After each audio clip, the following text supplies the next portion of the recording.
Hey everybody, welcome to the regular Wednesday or sometimes Thursday live stream. Actually, we had thought we were moving to Thursdays, but now we're back to Wednesdays. Whatever, it happens in the middle of the week, basically. Harry's going to be a little late today. I see KC5181, who's now been a moderator here for 1 year. Oh, shout out Casey. Thanks so much. It's nice to have help and loyal help like that. And also Casey basically runs the Discord because God knows I'm never there, not enough, and I just have a hard time figuring out Casey. Basically, it's Casey's Discord. Nah, it's everybody's. I mean, it's everybody's. It's just yeah. Anyway, let's see. So we've got LC Yin on Twitch and Casey, of course. I see Smoke Spun. 231 Recording Studio. Oh, Crystal, we've got to get these new glasses. I swear I'm getting blinded during the day. That's Tanner McCluskey. David is here. David Sterry. Alien Intelligence Agency. Electronic Music Art Collective. Jesus, I swear I got to get these new glasses. Today we're going to measure and we're going to go back to get the damn prescription fixed. Let's see, World of Nada, how's it going? World of Nada, a two-headed monster. Let's see, I missed somebody here. Kev Gresham, Vildor. God, I can't read anything. It's getting blurrier by the day. And Tanner here at 5 o'clock in the morning in Australia. Oh, damn. Good Lord. It's Justin Wright. Yeah. So today it's just kind of like a bunch of different things today. There's no like really main theme. I just put out a new video yesterday. Oh, hey David, what's going on?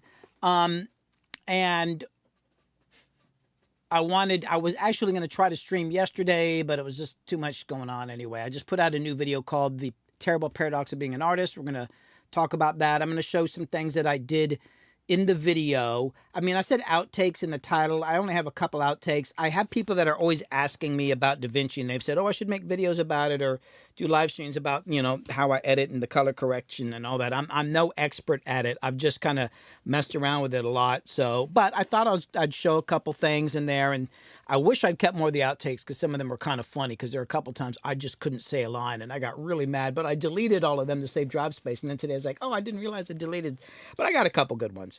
And then we're going to talk about kind of a status report based on what I streamed about. I think it was on Friday, where I made an announcement about what I'm doing with the YouTube channel.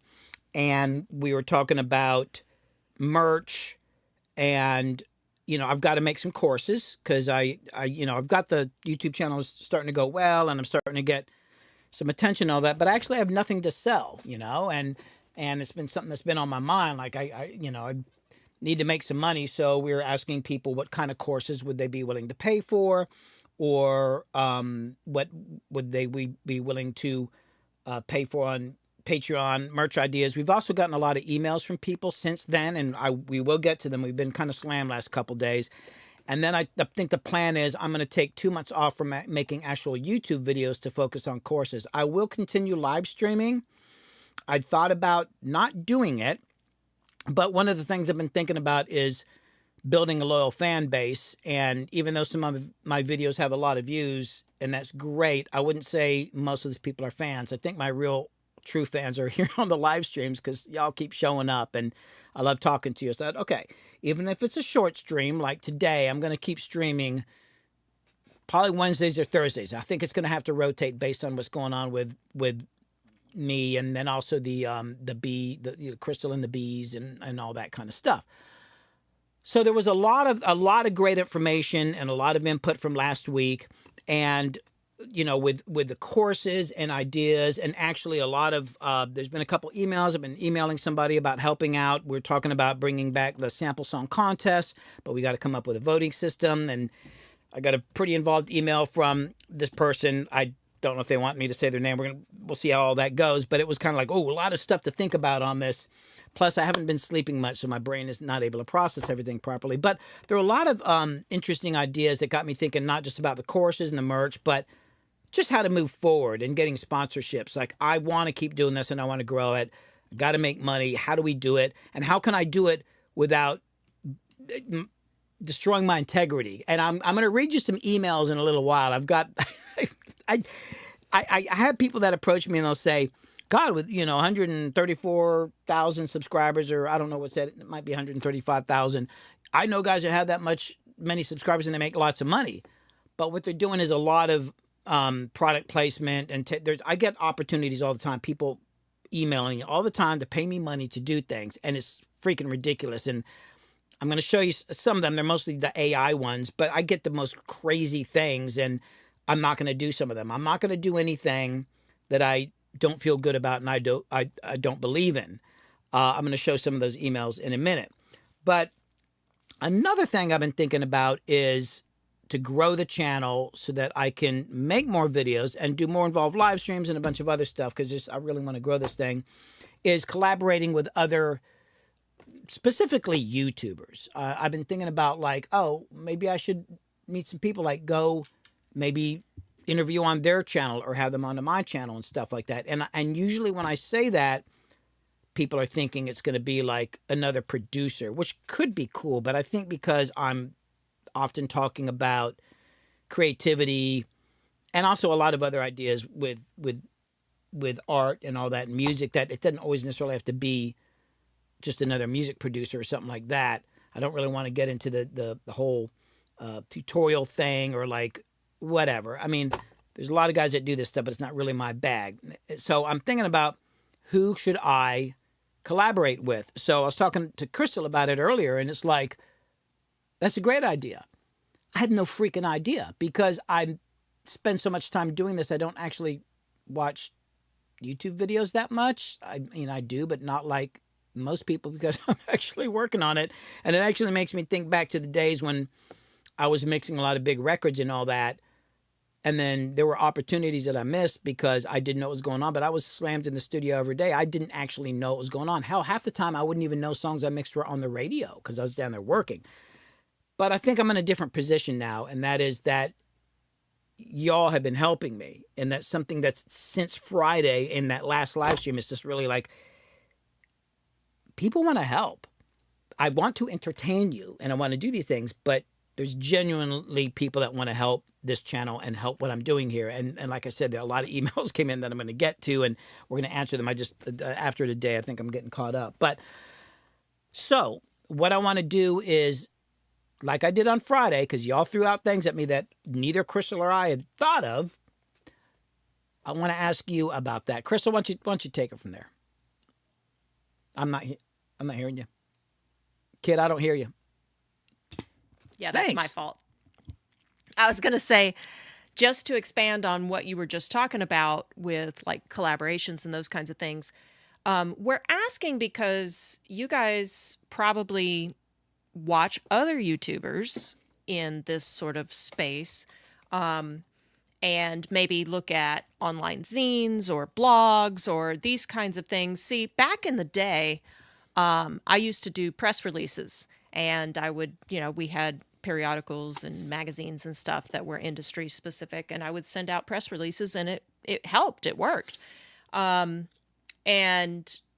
so, it would be kind of cool. Now, a lot of those aren't relevant anymore, and be kind of cool to hear from y'all, like, what are some of the, more relevant blogs or YouTubers or that sort of thing, not just in the audio recording kind of space, but also in just sort of creative industry in general, or people who just kind of talk to interesting folks. So that's something I wanted to throw out there for y'all to kind of think about. Again, there's the Discord to put comments. There's, you can email us at contactbillyhume@gmail.com or same old. I'd done an interview with Harry Mack. I guess it's been like 3 years ago. Yeah, y'all should check it out. It's a good video. That's a good one. And he's, let me see if I can find it. You wouldn't think, but we actually had a lot of common, and we have a lot in common and records, and he's got a huge following, and that actually kind of gave me a boost. I reached out to him about a year after that, and then he had really blown up. He had no time. I wanted to actually bring him in the studio and do a fly in the wall session, and he wanted to, but he's like, I think he's in California. He's out west somewhere. He's a cool dude. combination of just so much going on. And plus, he's at a level now, I probably couldn't get him over here. But I am looking at streamers that are maybe around my same number or a little above or something like that, not streamers, but YouTubers and maybe streamers that I could do something with to help grow the numbers. And also, I think it would be good for me to create a network of people that I could, a new network of people, because most of my network friends are in the music business, and some of them stream and sometimes make videos, but they're not really in it. If I wanted to go get more mix work and production work, that would be easy. That's not what I'm trying to do. So I'm realizing I need to spread out and find other people that are doing similar things. I'm just having a hard time. Basically, I'm asking y'all to be a matchmaker. A matchmaker. If there's anybody online that y'all really like and you think that there might be some kind of connection there, please let me know and I'll reach out to them and maybe I can do something with them or, they can do something with me. That's what I'm looking for because I don't really have time to look. And even if I do find somebody that I think, oh, they might work, there's a lot of time getting to know who they are because I don't want to do it with anybody. So there's been a couple people I found and I kind of reached out to, but then when I looked at the videos, I was like, it's cool, but it's not really... I don't really see what we're going to collaborate on. So it's got to be the right thing. So if anybody has any suggestions during the stream, please let us know or email us at Contact Billy Hume. It's just another part of what we were talking about on Friday. Yeah, we were just sort of thinking about different things that need to happen. And, that was just one that stuck out to me that you guys might be uniquely qualified to offer some suggestions. And obviously, we won't be able to do everybody. It really does need to be the right kind of situation. So, but hey, y'all might have some really good suggestions. You've been doing great so far. So, yeah, Ben Villador, if I'm reading that right, said maybe Ben Jordan. He's actually one of the guys I thought about. I'd sent him a message a couple months ago, didn't hear back. I'm going to try it again. He's really blown up on a level that at a certain part, it's going to be hard to get some of the bigger people. But I'm going to try again because I really like Ben Jordan's stuff. Let's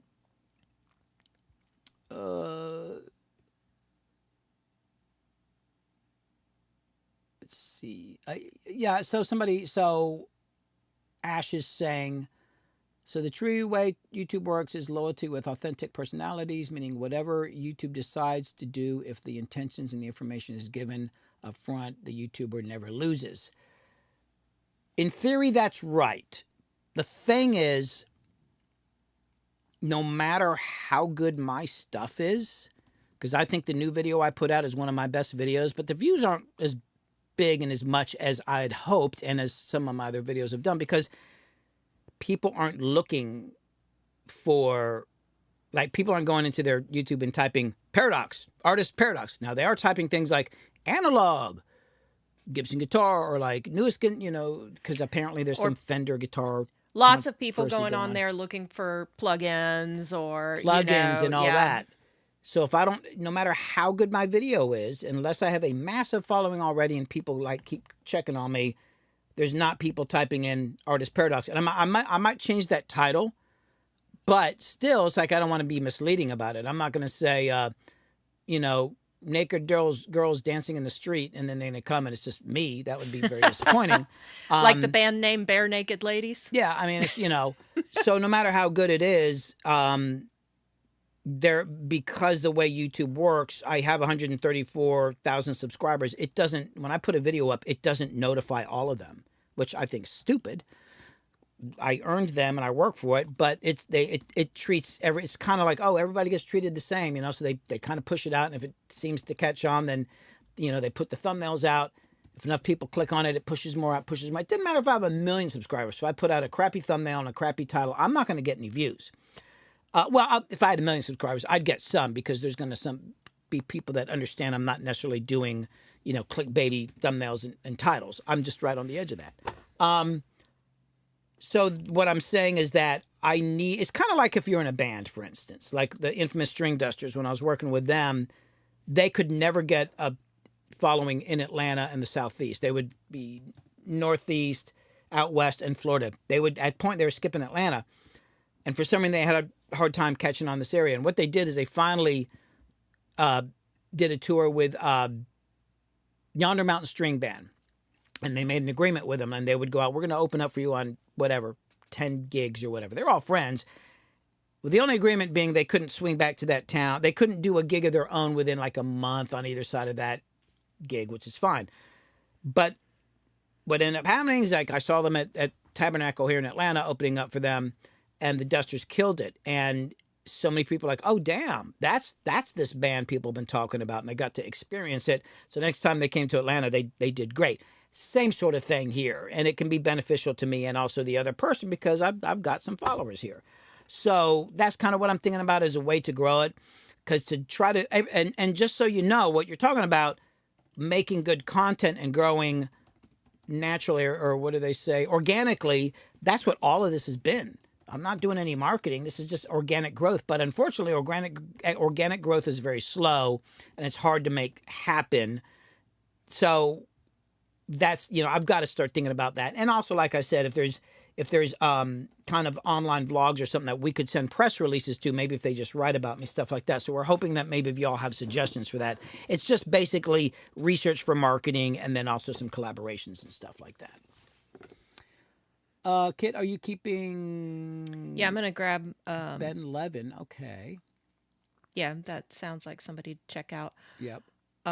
Yeah, Smokespun says, well, who is your audience? And that's kind of part of why we're asking this question, because, y'all are part of the audience. You don't represent, everybody, because the folks who are into live streaming aren't necessarily the same as the folks who are only watching the videos on YouTube. But at the same time, y'all are definitely part of the audience.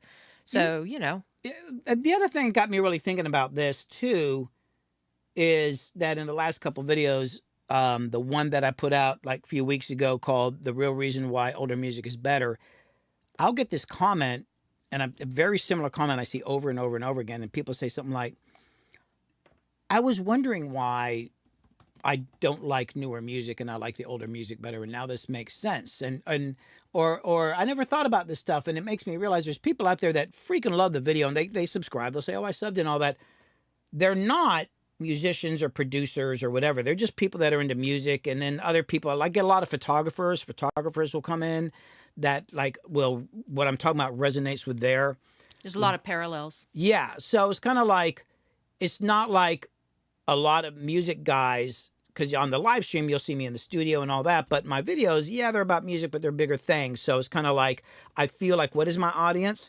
I think it's more than just people trying to make music in a home studio. I think there's a lot of people out there that want to know about music and creation and how you think about it. Because to me, that's the bigger thing. I could talk about plugins and techniques all day, but it's kind of how you think about it. And that's kind of where I focus my stuff. So I'm going to I'm going to let y'all put some comments up on that while I move to the next thing that I want to show. And that is some of the stuff that I've done to and I'm going to move my chat here, to make these videos. And like I said, people have often been like, oh, you should do Davinci videos and all that. And I've always been a little hesitant to show what I do in Davinci because I had no training. I just downloaded the software and started messing with it. And it was like, oh, damn. So I picked some things. And hold on, let me just flip this screen here. I'm going to show a couple goofy outtakes. I wish I had more because, frankly, they're kind of funny. But and then I'm going to show a couple of technical things I did in Davinci just because people have asked about it. I hope you're interested in this, but I'm going to show this to you. Oh, hold on, let me get my notes ready here. So I know where, because its timeline's really. Oh, I'm on the wrong damn thing here. It's a very long timeline. It's a little messy, so I'm going to try to show. And also, I switch my.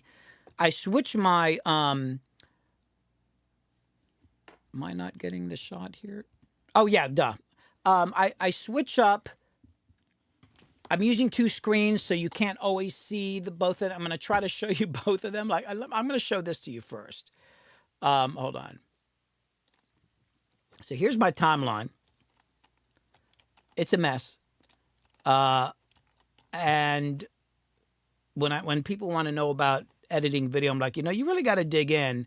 And I kind of got freaked out about this till I actually started watching videos about video editing and working in Davinci, and I see other people doing stuff like this, and it's like, what the hell? And this is actually not as crazy as some of them. But I did want to show you a couple of funny things in here. So people are often talking about how I am. They like the way I talk about stuff and how I explain things. And I work really, really hard to make things clear, which is hard for me because if you watch these live streams enough, you'll notice that I'm just kind of stumbling around half the time and not speaking clearly and just, kind of sound like a goofball sometimes. But I do know what I'm talking about. So I typically, I write out a kind of a script, though it's not exactly, but usually there's some keywords and phrases that I have to say. I work really hard to say them because I want everybody to understand. That was one of the things about watching videos when I was learning how to make YouTube videos, but also learning how to work in Davinci, that people would say things and they would leave something out. I'm like, what the hell are they talking about? Or they would say blah, blah, blah, and they click a button and they don't show what it is. I always make sure to zoom in on it. But also when it comes to music creation and production and all that, because it's not about always hitting a button, it's how you think about it. And usually there's some context from the history and all that. I spent a lot of time trying to explain that and talk about that. The problem with that is that I am a terrible speaker, even when there's not a script or anything. So I'm just going to show you a couple things here. So here's the first one. And mixing money and art just makes most artists feel weird. It requires you to define something that's... Okay, that is very typical. If you watch, I'll do multiple takes. And I realized I didn't say something right because sometimes just even saying the difference between saying a word that's not even impactful can change the meaning of something. And I know people say, oh, you're overdoing it. No, I'm not overdoing it. I really want to explain things. So here's a shot from the newest, and all these I'm showing are from the video I just put out yesterday. So there's a little walking scene, and I was trying to get somebody to help me film it, but I couldn't get anybody around the house. Everybody was busy, so I grabbed the Osmo Action, and I did this. And this is one of those ones, and in the final version, I did actually screw up one word. I wanted to say this a very specific way because it was important, but here is an outtake of that. Give this a shot.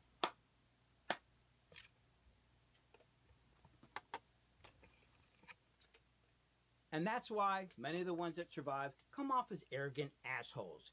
Their ego is their armor. It shields their vulnerability. And so, God damn it, let's just get it. And that's why many of the ones that survive come off as arrogant assholes. Their ego is their armor. It shields their vulnerability. It protects... Fuck. God damn it. And that's why many of the ones that survive come off as arrogant assholes. Their ego is their armor. It protects their soul and vulnerability. Fuck, I can't fuck. Just please. And that's why many of the ones that survive come off as arrogant assholes. Their ego is their armor. It protects their soul and vulnerability, and it shields them from the industry bloodsuckers. They believe that their vision is great and are worth somebody else's time. They also know that great art is polarizing. If you're not getting some haters, then you're probably doing something wrong. Let's just do another fucking take. One more and then I'm fucking done.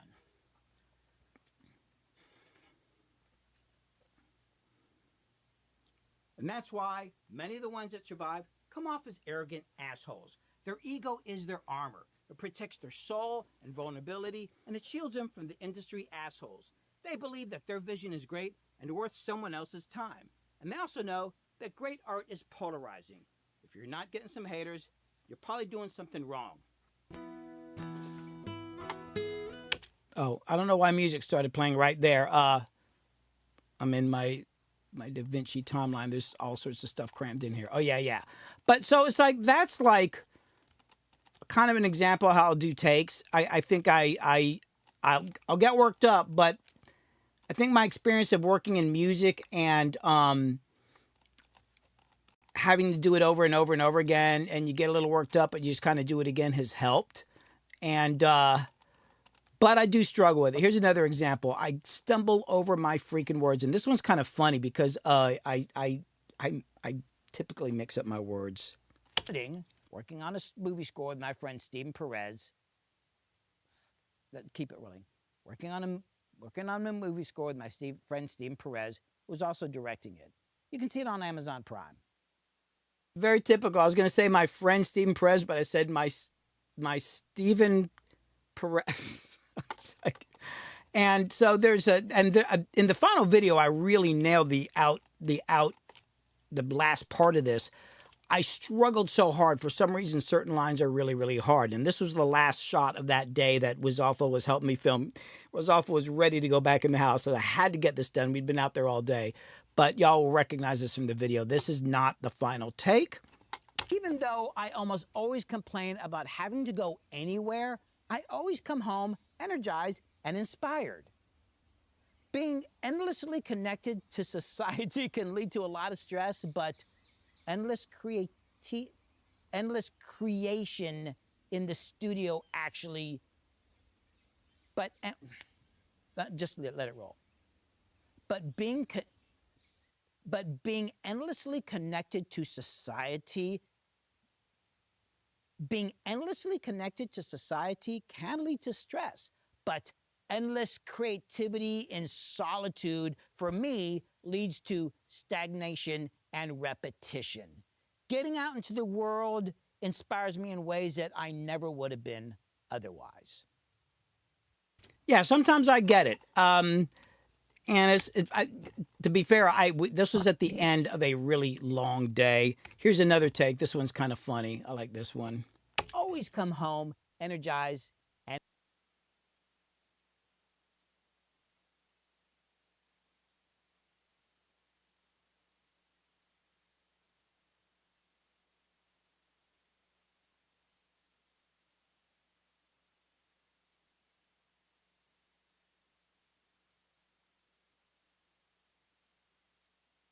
oh, sorry. I was saying that I've been struggling with color correction, very hard to film outside. Never really done it before. I filmed a lot of stuff for this outside, not really knowing how to film outside. So I now realize I need to go and study that. I had to bust my ass on the color correction. Hey, wait, Billy. For some reason, you're only in the left. Sure.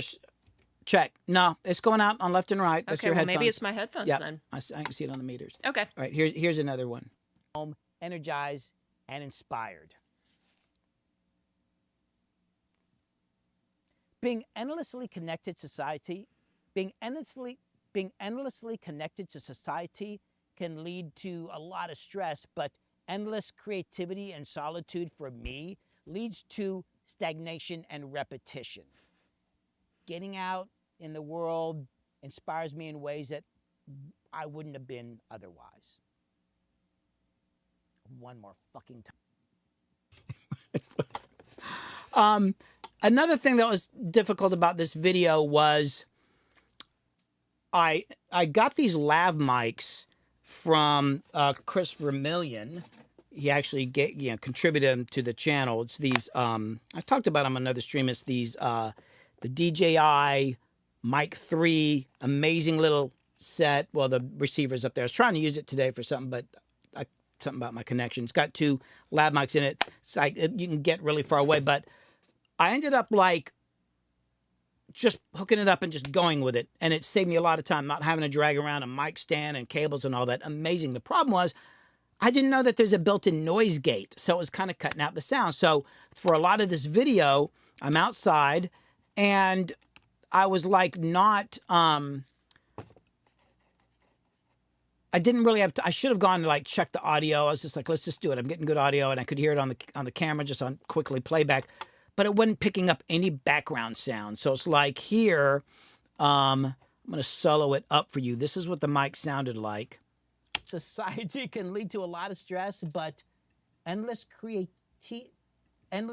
course, that's a terrible take. But you can see when I'm talking, I'm outside, there's no audio. It's like cutting out all the bird sounds that I discovered. And just, outdoor sounds. Discovered is that even though I almost always complain. So I had to go in and add in my own outdoor sounds.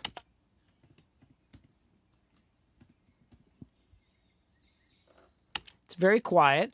But it does help fill in the gaps. And there's some rain scenes I'm going to show later that really is like, oh my God, because the gate was in and out in the rain.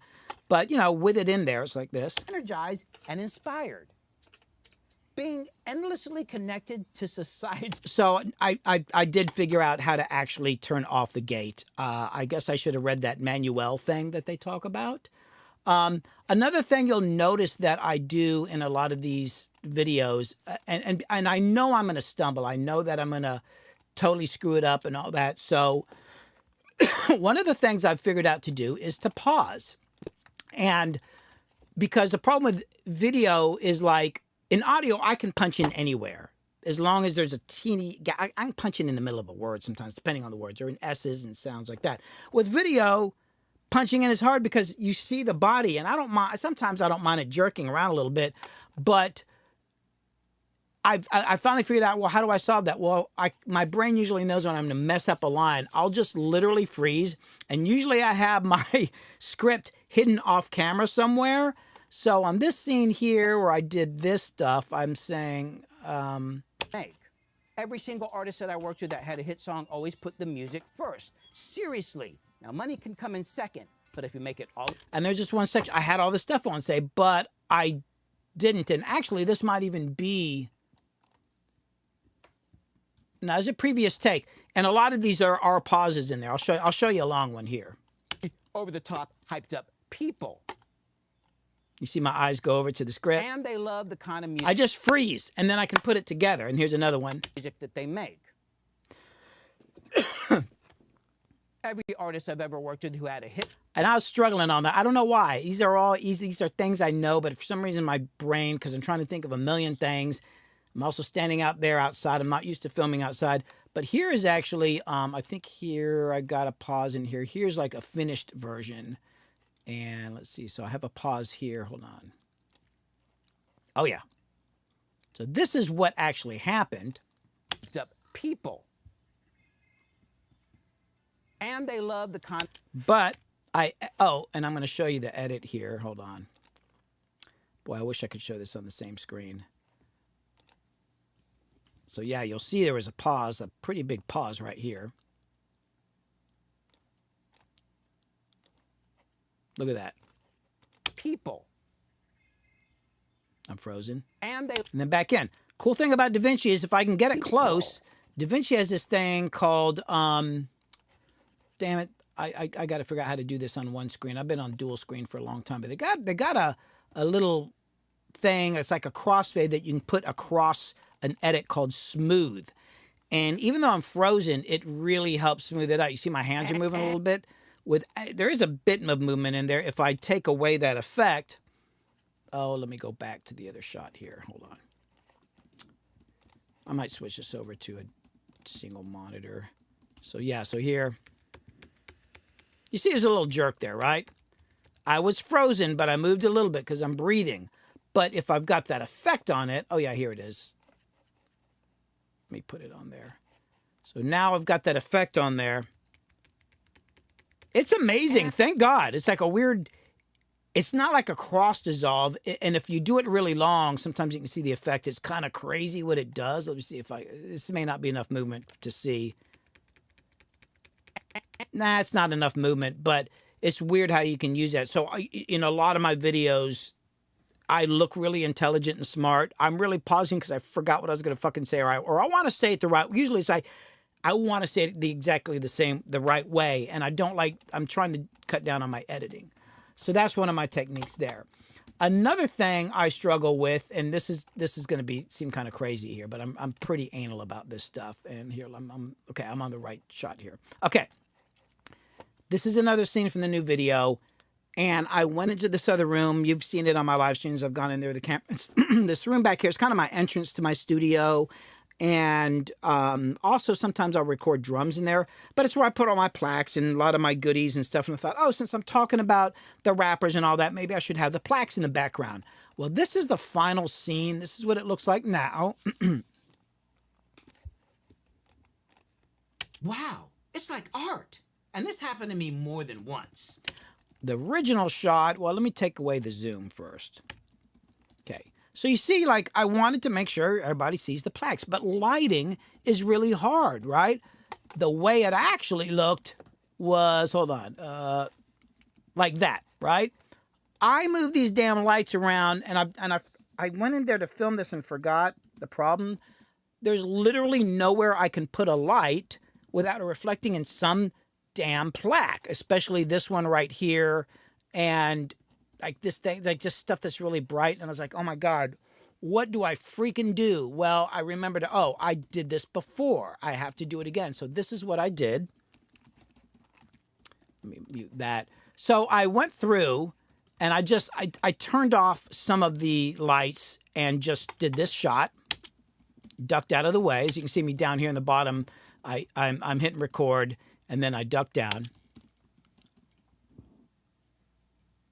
They didn't think of, and then I've got that, right? And oh, let me mute that track there. And I looked at it, I was like, that, I don't know if that's going to be enough. Like, I hope that's enough. So I thought, well, let me just be on the safe side. So I went back and I did this. Is this the one here? Yeah. Oh yeah, I did. Oh, I know what it is. Yeah. So this shot is with just one of the lights on. So it's kind of like brightening up this side. And then I went, turned that one off, turned on the other light, got that shot. And then I thought, I don't know if that's enough. Let me do this. So I did this. I walked around. Oh, let me turn off that damn music there.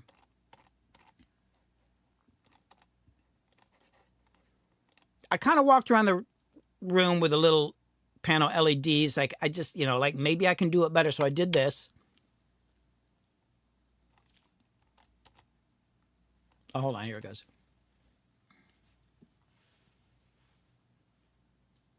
It's like, I don't know. I'm going to try something.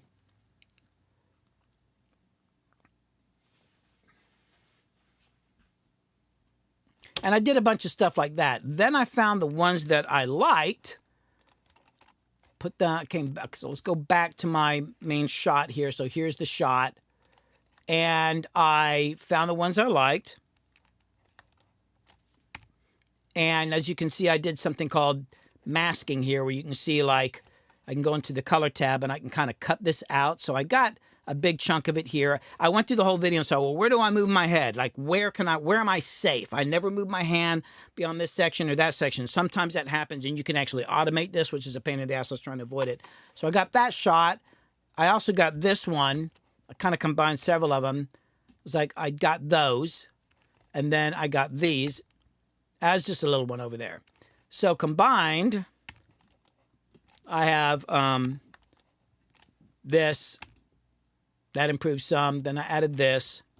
Boom, that was that. And then I added this. Just a small thing. And then, of course, I did the zoom in. Now, is this all necessary? Maybe for some people it's not, but for me it is. Look at my face there. Look at my face. Because this stuff's very important to me. It's not just I'm trying to make some damn YouTube video. Like, I actually would like to make movies, but this is the best I can do, so I'm trying to take it as far as I can. I mean, emotionally, this is kind of how I feel. Like this right here, I'll just show you. Like when I was trying to figure it out, it was this. I fucking can't tell. If I'm sitting here talking like this, I mean, maybe this is good. I fucking can't tell. Yeah, there's a lot of stuff that happens like that where I'm talking to myself in the camera and I'm just like, oh my God, I want things to be a certain way. That's all there is to it. Another thing I did was, it's a small one, but I'll show it to you. Because people are like, oh, everything looks so good. Yeah, well, if I was smarter, then I would have figured this out. Yeah, whatever. So I did. So in this shot here, and this was one I kind of like figured out later that I was going to do. I was like, I'm going to stand here. This was kind of a challenge for two reasons. I'd done another shot like this earlier in the video where I'm standing in the same spot, had the mic in the same spot. Sounds great. On this one, for some reason, I don't know if I had the mic angled a certain way or whatever, the sound was crazy terrible. I got it matched up. But the other thing was I had accidentally turned off this monitor, is over to the left. And I was like, I wanted to look, I don't want an empty monitor on the screen. I turned the damn, I can't, it was a long story because I got the PC and sometimes I'm switching. So I filmed it without it and I was like, oh, fuck. I forgot to turn the monitor on. So I liked that take. So I went back. I just got a still. And by the way these work when I get these shots like I did on the last one, I do something called freeze frame. So it's like I could film it, but if you go, this is the trick. I was showing Harry about this. So it's like, you know, if I got this shot here and it only lasts a certain amount of time, and let me turn it off real quick. So this shot is really only this long. As I just got a shot of the monitor. Now, I'm not going to lie to you, but I need it to last a long time. So if I right click on it at the beginning or anywhere really, go to change clip speed, freeze frame, and that's what I do with all these kind of shots. Then it becomes just like a static frame and I can just drag it out. And you can see it's all chopped up because I was editing after I did this. And so now I can combine it in there and boom, I got my monitor back. I just had to go into the color tab and cut around it and put it in there. And then oh, hold on, let me switch to the other screen so you can see. Boom. So yeah, so we got that. There's my monitor. And then I was able to add it in. Boom. So it looks like that. So, I mean, and I do a ton of stuff like that when I'm editing. I try to plan this out better so I don't have to do this. Because when I first started this YouTube channel, I spent a stupid amount of time doing this stuff. And it was kind of like my music career. Like when I started doing music, I just started doing stuff. And I realized, oh, I got to fix something. And screwing it up is how I learned so many things. So the first couple years or so of this YouTube channel, I always had this attitude of, well, I can fix it in editing. And then it's like, oh my God, it takes so long. So I try to plan things out more now.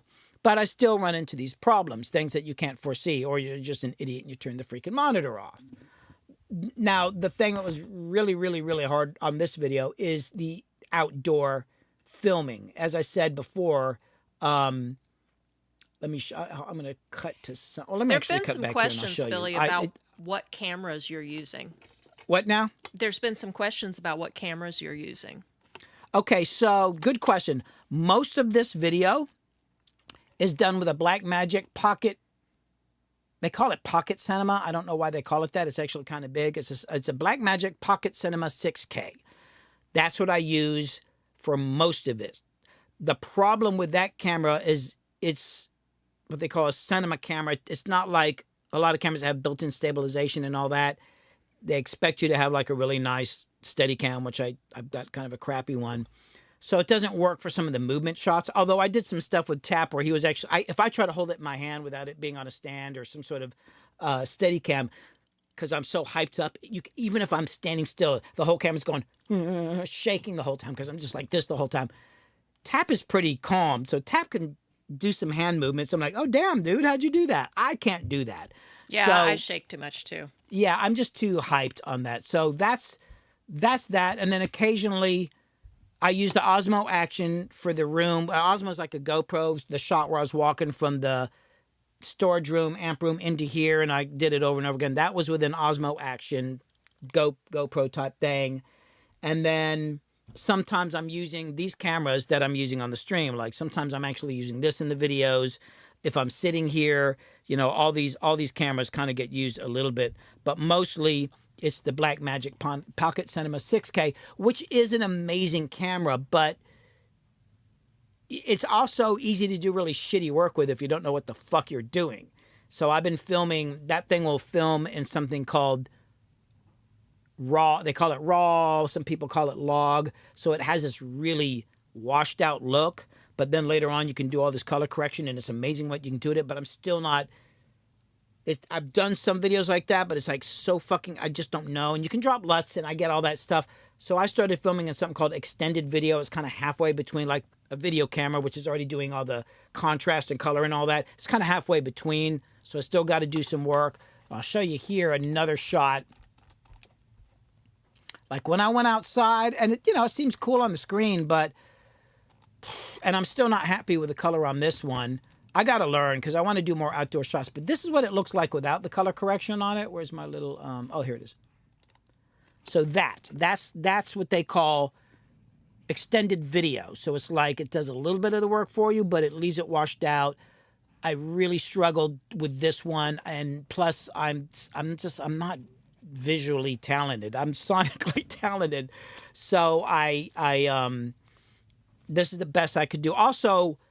I'm not used to lighting outside. The thing inside, I've got this room worked out, and it only occurred to me after I did this video that when you're outside, there's so much freaking light coming from everywhere.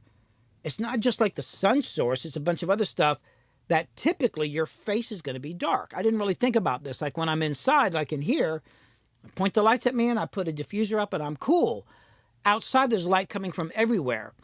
And I do have reflection panels, and I actually had brought them out. You know, this is around my property. I just didn't, because when you're looking at it like this, your face doesn't look that dark. But when you start doing things, and I could go in and go into color correction and draw a line around this and track it and do that. It's like, it just takes too fucking long.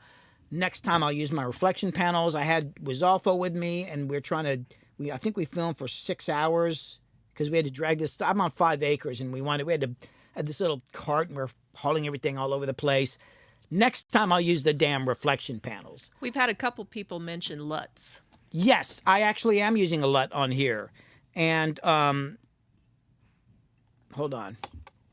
Okay, I'm going to switch over to my color space. And actually, I was going to ask, punks are pretty, because they said the low angle at the start was by far the best shot in that sequence. And I was curious specifically what they were asking. Low angle? Talking about. Yeah, I'm not sure. So I was curious.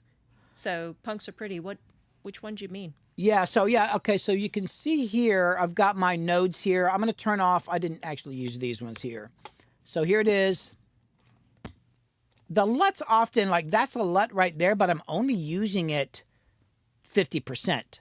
Like with the LUT all the way on, it was just too much. I don't know. I actually, in a weird way, I think I kind of ended up back where that was anyway. But I put the LUT on it, and this is a DJI LUT. So what a LUT is, it's kind of like a preset, and it'll kind of do a bunch of the work for you, and you can download them and drop them in, and it saves a lot of time. Although sometimes I've found it's just like, sometimes it's got to go in there and start messing with the contrast and stuff like that. I added another node here, and then what did I do? I white balance. So you can see it's very, very warm, and it's like, it looks, I don't know too much. So I kind of cooled it off a little bit, and then I did some tint work on it, you know. So it's like, if you can see right here, color temperature is negative 1,000. So if I bring it back to 0, like the way it was, like that. So sitting here, plus I don't have good eyesight. So, I'll do this and then I start going nuts. It's like 2 a.m. I'm like, is this good? Is this good? Is this good? Is this good? Is this good? Is this good? Flip a coin. But I ended up about there. And then I added one more node, which darkened it again because I kept messing with the LUT.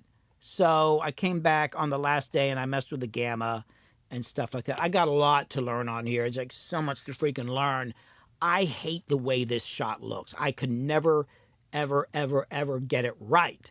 But I did like, hold on, I'll go to this next one and actually want to, I did show you the pause scene from here, but this next one, where's my timeline? Oh, I got to do this. I was very happy with this one. This shot here, I felt a lot better about this one here. And without anything on it, I put the same LUT on it. Just the lighting was better because I was under the tree under there and everything worked out. So I put this LUT on there, same one I was using on the previous ones, about the same amount. And then I did some of the same stuff, cooled it off a little bit, and then kind of darkened it back up a little bit. I like that shot a lot. This has been one of the hardest things on this video was getting this stuff to look good. Does it matter? It matters to me because I could just use a cell phone or something, but I know what I want to get to because I've worked with some great cinematographers that use Blackmagic cameras. Actually, there's a guy that's come out here a couple times and he lives really close, but he's out touring the world or traveling the world. He's got his own show on some cable channel and does great work. And he filmed some stuff using the same camera. Of course, he's got better lenses. And he gave me the footage after he was done. And I didn't have to color correct it. He did nighttime filming, daytime filming. But he's a pro. I was going to actually invite him over for dinner and pick his brain. But he's never in town anymore. Another thing that was, excuse me, really hard about this video is that being outside was like, hey, let's go out and film, right? There's all these things you got to deal with. And one of them was, there's a shot here so my kid was also helped me film all this stuff. Originally, Tap was supposed to help me film, but their love interest was here that day, and they forgot that we were doing it. So I went up and said, Wizawful, come on, let's go. So Wizawful came out, and actually I set up the camera, and I did the kind of the lighting, and I said, okay, you set the focus, you tell me where to stand, and then he'd be like, oh, actually, we should move the camera here. I want you to, and it was cool because my kids have so many opinions. So my kids are like, stand here, walk there, walk faster, walk slower. You're talking too fast. No, turn your head here. Oh my God, like working with my kids, it's not like just they're standing at the camera and hitting record. They're like, I don't think you meant it. I'm like, oh my God. You know, I get stuff like that all the time from these kids. But this shot here, the struggle with this one, it was just a short one, I had to do 1 million takes. And this is what the final version is. I'll play it for you real quick. It's this. My voice. Yeah, this is the final version of this. It was life-changing. Hold on. I'll come out of here. Drove to Virginia. It was just what I needed at the time, and it was life-changing. I'd never met or worked with artists like the String Dusters before. They'd structured their whole music career around a lifestyle instead of pursuing the standard music business industry, hustle, scramble forward, and sacrificing everything in your life for every opportunity that comes across your path. Okay, it seems pretty cool. The problem is, I zoomed in. Here's some outtakes. I couldn't keep these because if you look here, you will see this path is covered with these tree roots that stick up out of the path. And I don't want to cut them. I don't want to mess up the trees. Plus, I'm wearing cowboy boots. And Jules, or Wizawful was like, you got to start right here on the spot. I originally wanted to start, my original start point was going to be like, I think further back or somewhere. Actually, no, I was going to be closer. But Wizawful said, no, you have to walk from here to here. That's the spot. I was like, okay, I'm going to do what they say. So the problem is, if you watch my feet, this is what happened on the other takes. Did at the time, and it was life-changing. I'm tripping. I'd never kept stepping on these like roots. The String Dusters before. They had structured their whole music career around a lifestyle as opposed to the ground's uneven. Kept throwing my balance off. Hustle, scramble forward, and sacrificing everything in your life. I'm like, damn, there's a root there. I'm trying to talk. My feet are about to flip out from under me. Here's another one, trying to walk over these damn roots. I'd never met artists like the String Dusters before. Stepping on a root. I'm trying to like look at it out of my peripheral vision. Lifestyle, as opposed to pursuing the standard music business industry, hustle, scrambling, sacrificing everything in your life for every opportunity. Yeah, boom, my foot. Does it matter? God dang it, doesn't me. So I think I did like 1 million takes of this thing. And finally, it's like I picked the one. The funny thing is you kind of really notice it if you watch it in fast speed. Like I'm going all over the damn path. Look at that. You can see it a lot better. It's like, could you just walk in a straight line? So another thing we filmed down there was, where is this? This is at 8:10. So there's this shot here where I'm coming out of this shot here. Oh, hold on. Let me turn on the audio. There's this internal world inside my head that requires a lot of maintenance. It's the wellspring of everything that I do. But I wasn't aware of that when I was younger because I had less responsibility. Now, if you notice, it's actually raining. You can see water over on the lake. It's funny how cameras don't pick up rain so much unless you got a really high shutter speed. It wasn't crazy raining, but the problem for me that was really distracting was, I'm going to turn off these tracks here, and I'll show you how I did this in a second. There's water dripping, not right over me, but right next to me, and it was driving me nuts. I didn't notice this till later because we're down there and I'm looking at playback and I couldn't see it on the small screen, but I had this internal world inside my head that requires a lot of maintenance. It's the wellspring of everything that I do. But I wasn't... It's like water on the left and right and all that. And I don't mind rain, but it was distracting the hell out of me. So, hold on. Let me see if I can show this on one screen, if I can figure out how to do this. Hold on. I'm not used to using... This might fuck me up. Hold on. Boom.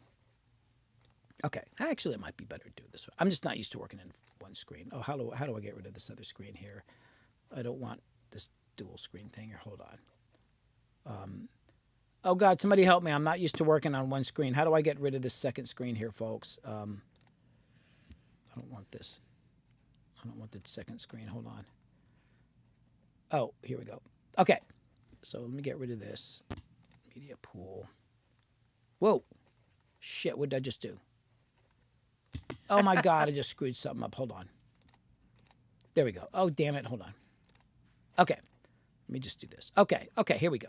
So what I did, and I think you can see the timeline here. I'm going to make this a little smaller. I went through the video, and I found every place where there was rain, and I cut it out. Boy, I hope I'm going to explain this the right way.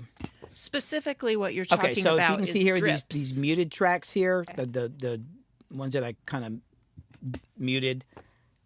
That's where the rain. You can see that's where the rain's hitting. There's on the left, on the right, left, and I cut them out. Then I grabbed, because the trees, they're moving a little bit, but not much. I grabbed footage. I made a copy of the main one here, and I cut out the sections. That's where the rain is, and you'll see it's an odd shape, partially so to kind of mitigate any weirdness, because if there's a straight line, it's more noticeable. But also, as the drips were kind of coming towards the bottom, they do this little thing at the bottom where they kind of spread out. So I did that, and I fuzzied up the edges. And then what I did is I would grab a piece of the shot in between the raindrops and just slide it over and just have it fade in. So it's like doing this. This is what's actually going on top. Every time it rains, every time a drip comes down, I did not want the damn rain in there. So this is what's happening as it's going through the clip. So that's how I got rid of the rain. And I asked everybody, who's like, no, the rain's fine. It's like, I couldn't live with it. I just hated the rain. I'm saying something important here. I want it to be heard, so I did this. Internal world inside my No head rain, that at least in front of me. There's some on the left and it's the right. the wellspring of everything that I do. But I wasn't aware of that when I was younger because I had less responsibility, so that meant more time in the studio. But after my career blew up... and this color was not so bad. I kind of, well, that's a little weird looking. I did a little work. This one was not so much of an issue. Now, one shot I really wanted to nail on color, and because it was a long video, I didn't want to spend too much time on it, and it was this shot right here. This was an important shot to me because of what I'm talking about, and I really wanted to nail this shot. So that's this. Yeah, let me make a picture. And then my dad died from Parkinson's disease due to exposure to Agent Orange in Vietnam. And my mom died 4 months later from an accidental drowning while on vacation. I was really close to both of my parents, so I was absolutely flattened. And I was supposed to go on a business trip right after that, which I planned on doing. But then I got a call from my friend Michael Allenby, who had heard what happened, and he said, "Fuck the business trip, come to the festi." Which was it? So that was an important shot for me. I had two main issues with it. One was the color. So the original color was this. Not terrible, but I wanted to get more, you know, where you see the water on the lake. I also wanted to make the lake bluer and kind of get me looking a different way. So let me switch over to the color window. Okay. So what I did here was, let me get rid of my media pool thing here. Can I make it any bigger? I think that might be as big as I can get it on one screen. I went through, hold on, I didn't do any layering. No, I did it all on one clip. So on this is, so originally I just worked on the color for the lake.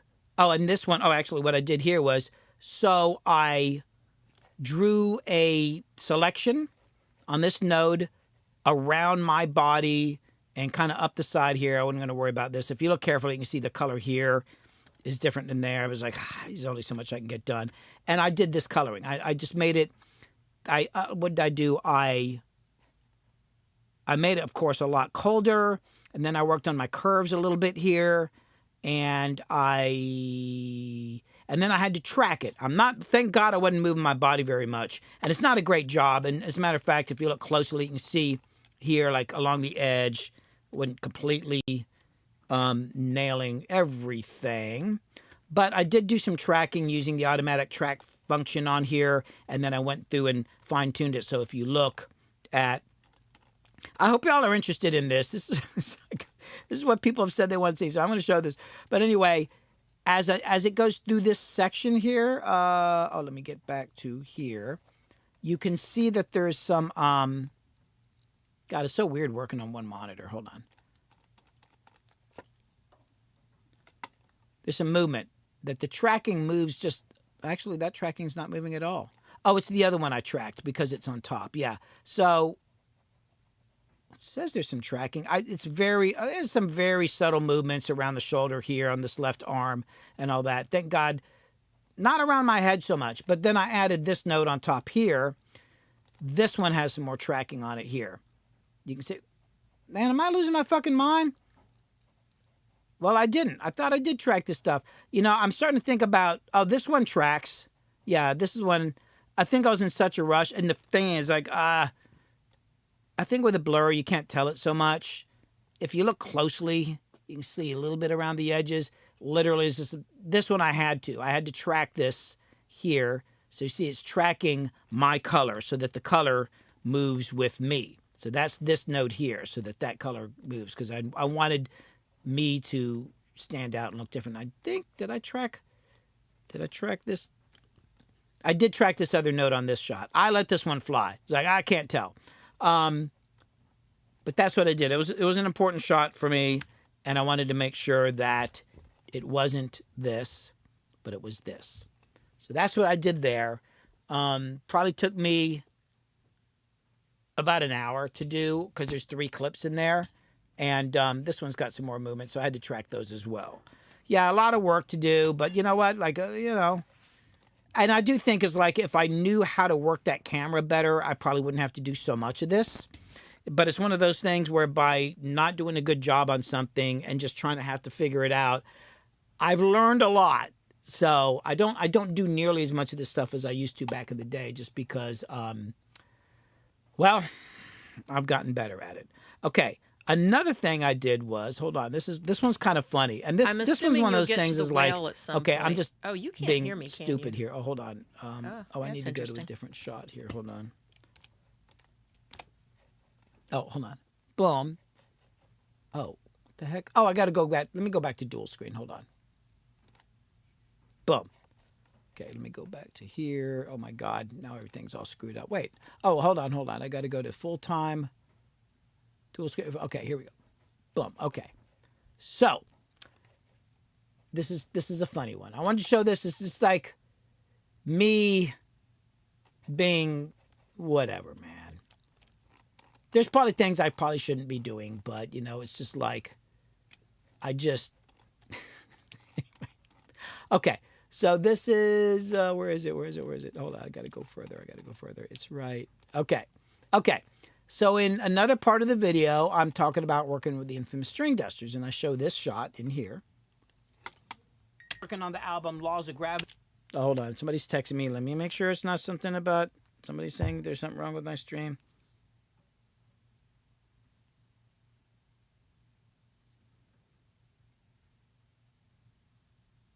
Okay. Yeah, Kit, that's because I got the speakers really down low. Okay, so in the video, I do this. Working on the album Laws of Gravity with the infamous string dusters. The first take of the first song we recorded, which is... And this is, I wish I could expound on this story a little bit more. So I'm talking about when you're recording and like, if you want to get the right take and all that. And, you know, my theory in the video, I'm talking about where I'll record and things get better. And then I don't stop until it gets worse. Because you never know, you might get the magic take. I think a lot of times people stop too early. This song is called Gravity from the album called Laws of Gravity. I had not worked with them in years. First day in the studio, first take, first song, the whole band playing together was amazing. It was like so incredibly amazing. I actually forgot I was producing a band, and at the end of the take, I look and everybody's looking at me like, oh yeah, I think that was it. And I talk about that because actually I wrote down in my notebook, boom, take 1, done. But the band wanted to do more takes, so we did it. But this is actually a studio in Nashville called Compass. I forget the original name. And it's not a crazy big studio. It's right off Music Row. You would never know there was a studio in there. It's not crazy big, but it's a lot of like legendary outlaw country records were recorded in here. It's now owned by Compass Records, which was the label they were on at the time. And they'll have an engineer. We work in a lot of studios like this. They have their house engineer comes in the first day, helps me get set up, and then they leave. And I got his phone number. They give me the keys and tell me the alarm code. There's a couple studios that we're like, so basically it becomes our private studio for how many ever days that we're there, which usually we're there like between 5 and 7 days, sometimes 8 days. And then it's just our spot. Small studio. Somebody had taken this picture, and I always really liked it. The only problem was the original picture was this. As it pans across, the only people you see are me, comes all the way across, and then Travis Book on bass, because probably he was just doing a part of his. I wanted to add more people in, but actually in this setup, in this setup here, you actually can see the dobro player. That's him back in the other room, and the guitar player is in this room, or maybe he wasn't on this at this particular moment, and the fiddle player is actually back in this booth back here that you can't see. They can all see each other, but from this camera angle, it's like, man, I want to show more of the band. So I did this thing where I went through and I found another picture. Hold on. This is a picture from a completely different, it's the same studio, but it's actually this. It's him in his booth. That's the booth that is back there in the background, but it's taken from a different angle. It's like, okay, I got that picture of him. So I did that, and I cut him out using masking. And then, same thing with Andy Hall, the dobro player. He's in his booth, but it's from it's slightly different angle. I had that. I shrunk him down. I cut him out. I did this. And then I put them in their spot. I found one frame, and I just put it there, and it's a frozen frame. And then I could pan it. The problem was, how do I get them all to move? If I pan this picture here, then they're not moving with it, right? So I froze them, so they're all kind of. I took all these tracks here. I don't want to go back to single screen, but I'll show you real quick what I did. So I've got all these clips. So these are all the different. Here's the background. This is the Andy Hall. This is Andy Falco. If you highlight them all, right click, do new compound click. It combines them into one clip. So then, boom, I got that. So then I was able to put it on top of the other one. And then the other thing I had to do, I just had to track it. I had to make sure that, hold on, let me switch back. That this shot,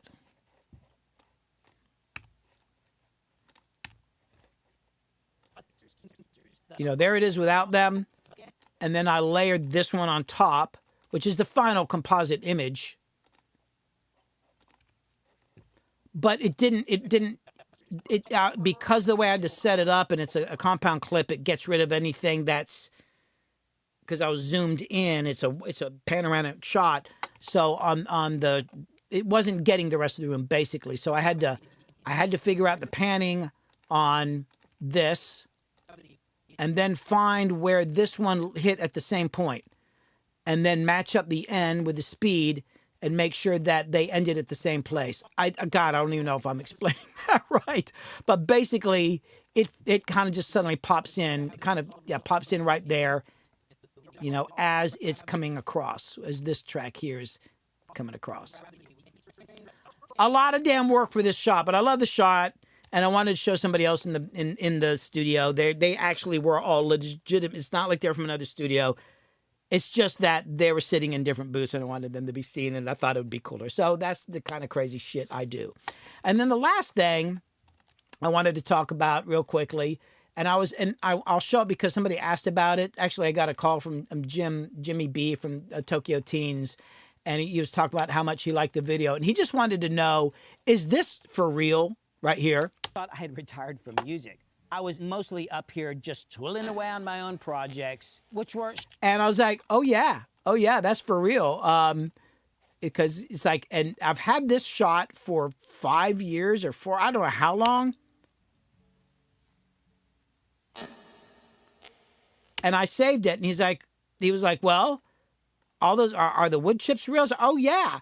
And I said, but to be honest with you, I had done several takes. I was actually out legitimately cutting wood, and then shortly after this, I went ahead and bought a chainsaw. I love chopping wood. Actually, it's one of my favorite things to do. But and that axe, by the way, belonged to my great grandfather, and it is a sand molded axe. Somebody showed that if you look at one side, it's a little rough. He said, "Oh man, somebody actually molded this in sand, where they put the mold down and all that." And that is some real steel. If I put a good edge on that sucker, it'll last a long time. But still, a chainsaw is easier, so I bought a chainsaw after this. But I was filming this, and I was like, "Oh, I'm not always getting enough chips to fly." So I said to Jimmy, I said, I think on some of these shots, I would actually lay chips down in the groove and then turn on the camera and hit it so the chips flew. I thought that's what what this shot was, but I actually pulled out the edit, and I saw, you know what? No, I was actually, no, that was legit. It was not planned. Boom, hit the camera. So it was a for real axe chopping experience. So that's all I got on Davinci right now to talk about. I don't know if any kid, are there any questions or anything about Davinci? Well, we definitely had a couple people asking about the whale. Oh, I forgot the whale. God dang it. Hold on. That's Wizolfo. Now that, I can't take it apart. Okay, so this shot here, thanks so much for asking. So Wizolfo was helping me film. I love my kids. I mean, oh my God. And we were filming this shot, and we were talking about, okay, I'm talking about, solitude versus society. And here's what I say at the beginning, just so everybody can know. This is the shot right here. Being an artist requires spending a lot of time living in your imagination, and you need a lot of space and time so you can be in the flow state. But to be an artist... So, kind of talking about imagination, and we're kind of tossing around a couple ideas, and I just thought, oh, it might be cool if I'm just looking at the lake and I'm lost in my thoughts. That's what I said to Wizolfo. I was like, hey, let's just get a shot of me looking at the lake. And we did the shot, but after it was done, Wizolfo was like, I could make a whale come out of the lake. I was like, huh? Because they work in Blender. So they made the whale, and what I did is I got the shot here, which, again, a lot of color correction on here. That's what it originally looked like, but I wanted it to have a different kind of look. And I also thought it'd be kind of cool if I, kind of crossfaded in from a desaturated look, although that's not the original desaturated look, into heavy saturation that's obviously fake and ridiculous, and then because it's my imagination, it's a dream world, and then the whale comes in. So what I did is I actually did the clip and did the color correction, and then I just gave it over to Jules, who popped it into Blender. No, how did they do it? I can't remember how they did it. They tried to explain it to me, but I didn't even understand it. But somehow made this in Blender, and then they dropped it into Davinci. Oh, and that was the other thing. Originally, I was going to have Wizolfo send me that, and I'd do all the audio, but I liked what they had so much, and I was like, let me just send you the audio files. So I just found some different audio files, and I have some splashing sounds, and so Wizolfo just handed the damn thing to me. Everything, pretty much. So that whole clip was just like, here, take care of this section. So that's it. I love what my kids One thing do. I thought was funny. Can you hear me?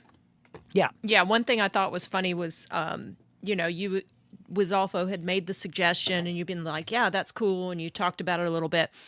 So I think it was the next morning, you were just finishing breakfast, and Wizolfo came down, and you're like, oh, I was thinking about the whale, and you could do this and that, and they look at you, they're like, it's done. Not the sound, but it was basically... Right, but the whale itself. They made some tweaks. I think the issue... I went and looked at it. I mean, my only real involvement was that they were kind of talking about the waves didn't look right, and I just suggested to kind of whiten up the tops of it a little bit. And but pretty... I mean, that's Wizolfo, man. You ask Wizolfo to do something, and then they're like, I'm done. I'm like, oh shit, okay, yeah. So that's what they did. That was Wizolfo's work right there. So, are there any other Davinci things? That is a good question. Hold on, let's see. Yeah, y'all, did you definitely some folks marveling at your attention to detail. It's pretty pretty it's impressive. stupid. If you guys ever go back, look at my video.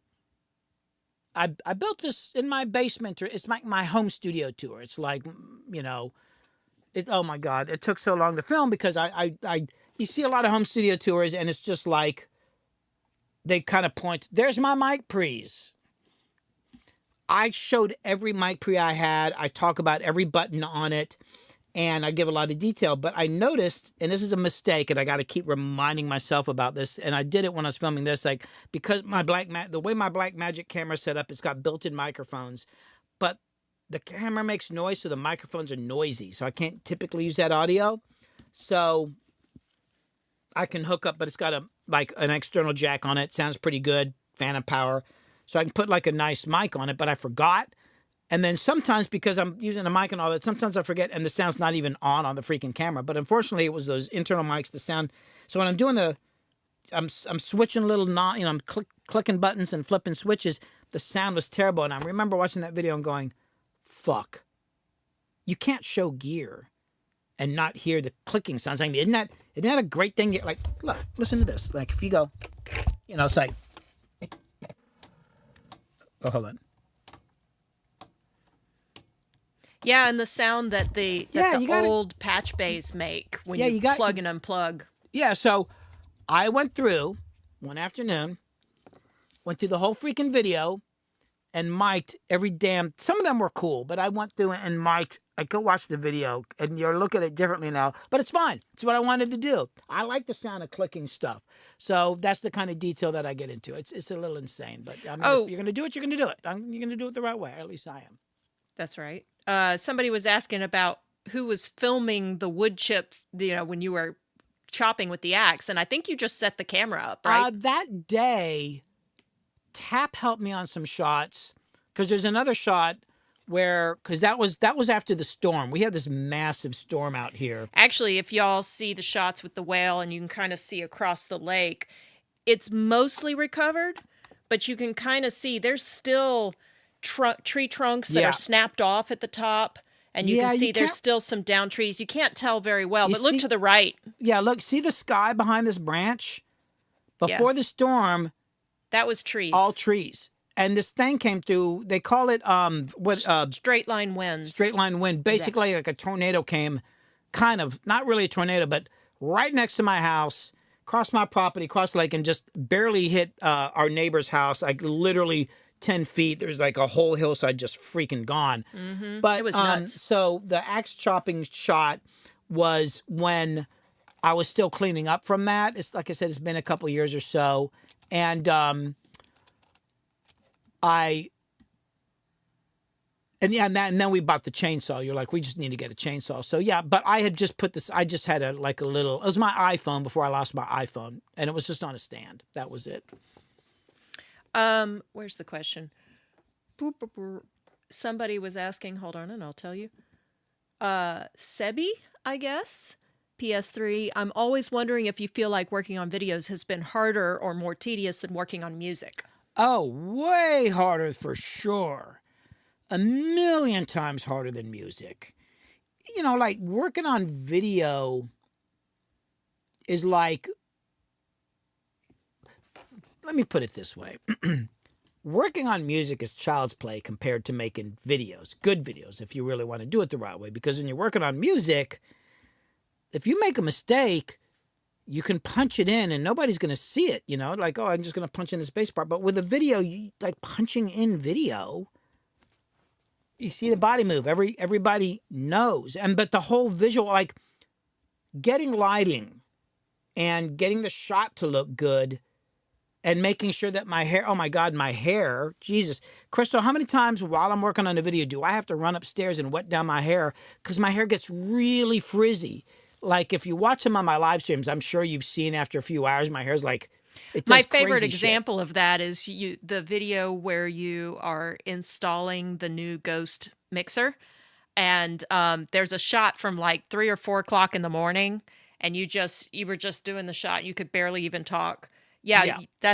That's how frizzy your hair There's can so get. yeah, and the video thing is way harder. Editing is harder.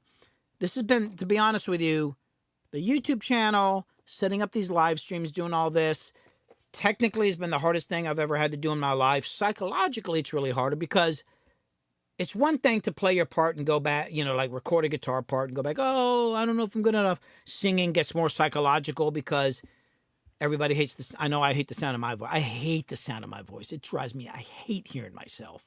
I just sound like a fucking idiot. I sound like I'm speaking through a tin can. It's like, why do I talk like that? I don't even know. And I get really pitchy, and it's like, I sound like a lunatic. But looking at yourself, oh my God. When I first started working on videos, I had no idea how much I blinked my eyes. I'll say something and go like that, and I'll go, and it not only did I think it looked stupid, but I don't want to say this person's name, but this person has been in the music scene around here in Atlanta for years, and they're kind of around my scene. And they would say something and look at you and kind of blink, like, do this. Or you'd say something and they'd kind of blink a bunch and look at you like, idiot. And I hated that. I always felt like I was being talked down to. And then I make these videos and I go, oh my God, I'm blinking like so-and-so. And I had to like, I hate that. So that's another hard part about it. Like looking at yourself. I don't like looking at myself. It's not pleasant. Jesus, who's that old man on the screen? I thought I was like 27 or something. Like, wait, that's what I look like? Oh, Crystal, I got this funny comment on a video. I was working on comments yesterday, replying, and somebody said, hey, I made a bet with somebody. We're trying to find out if your hair has gone gray or are you naturally blonde? Because sometimes in the light, it's really right hard now, to tell. And this lighting is, I mean, I'm definitely more gray, but in the lighting, the way the gray picks it up, and it actually is, there is a bit of a yellowish tinge to it. It's weird. It's not. Yeah, because you had brown hair. I had very brown hair. Yeah, dark. Very, very, almost black when I was very young. Like mine. Yeah. Yeah, almost, but damn close to that. And then as it got gray, it kind of got yellow. And then I have warm lights in here, mainly because my professional lights I made warm to match the cheap lights because I still don't have enough. So I'm basically running around 3,000, 3,200K, something like that. Oh, thanks, Chronic Dream. So yeah, somebody thought maybe I was a blonde. And actually, it's been funny. Like, people that have known me for a long time have made comments when they'll see pictures, and they're like, Billy, when did you become a blonde? I'm like, it's whatever, man. When there was that lady, you were in some store or something and checking, and somebody's like, oh, do you frost your hair?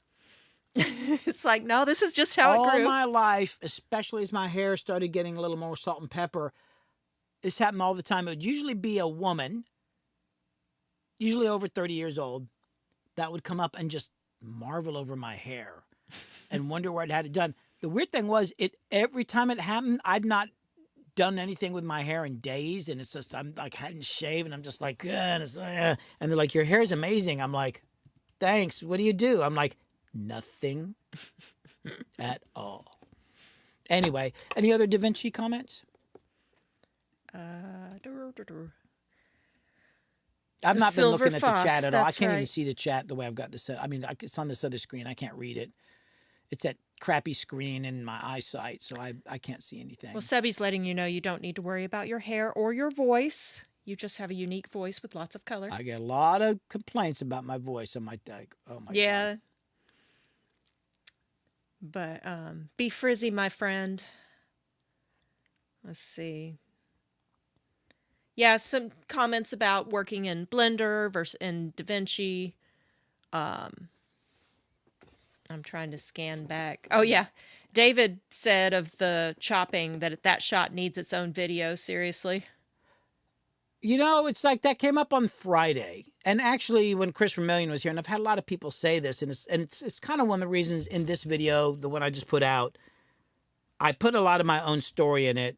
Because everybody's like, well, we want to hear more of your story. I mean, I want to talk about music and production. It's like, okay, my kids have been telling me for years because I've got some crazy stories. They're like, you should make a movie about your life. And most of the stories they're talking about has absolutely nothing to do with music. It's usually stuff that I either could have gotten killed doing or should have been arrested for.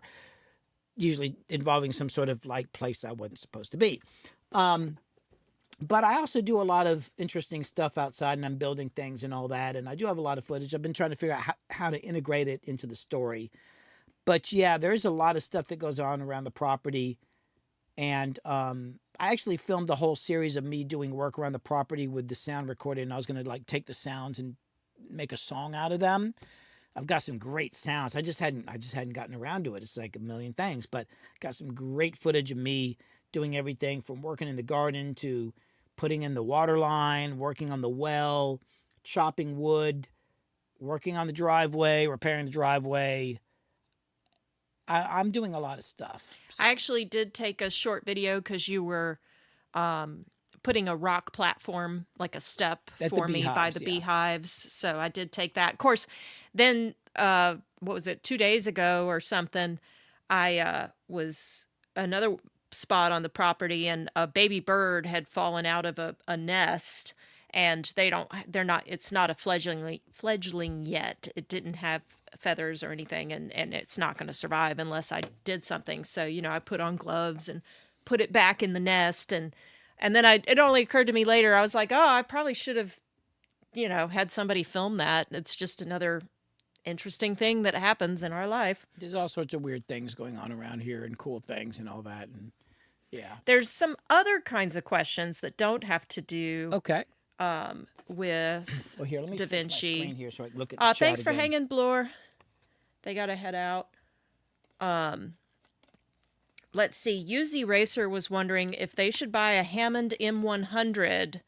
They don't really have space for it, but it's only 250 euros. So. Okay, hold on. Let me move my chat back over to the screen so I can see what's going on since I'm that off was in Davinci Twitch now. Hold on. Let me look that up real quick.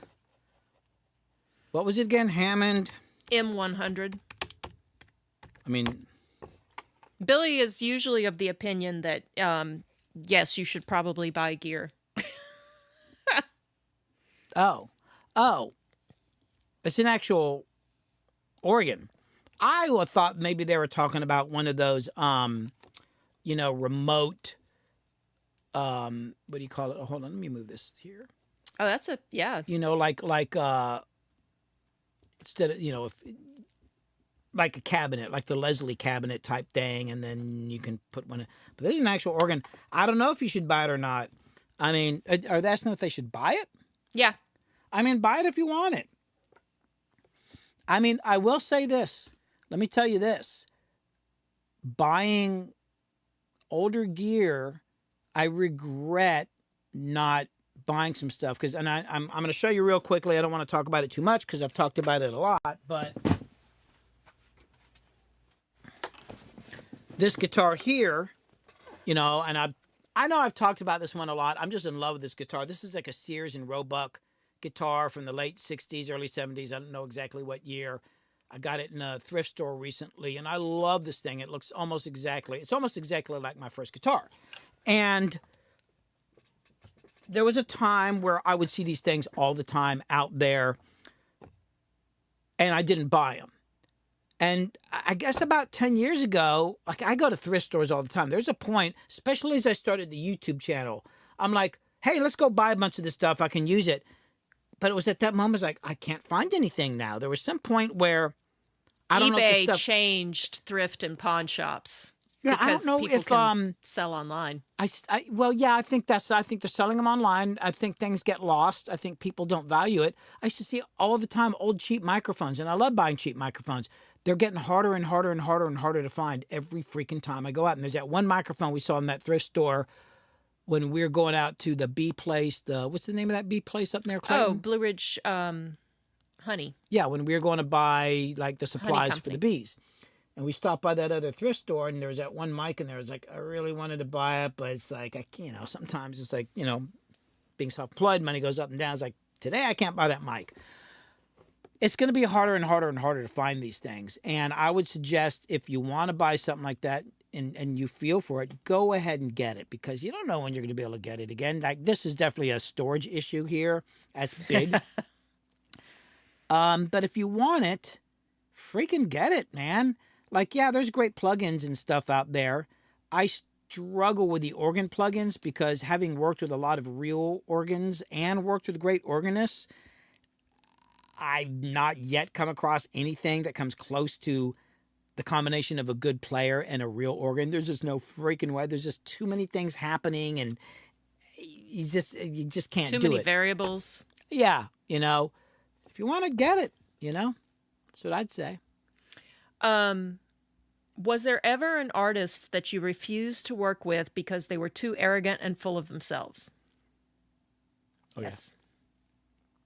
Yeah. I got good at dealing with arrogant people, though, especially when I was doing the major label stuff, and superstars can be that way.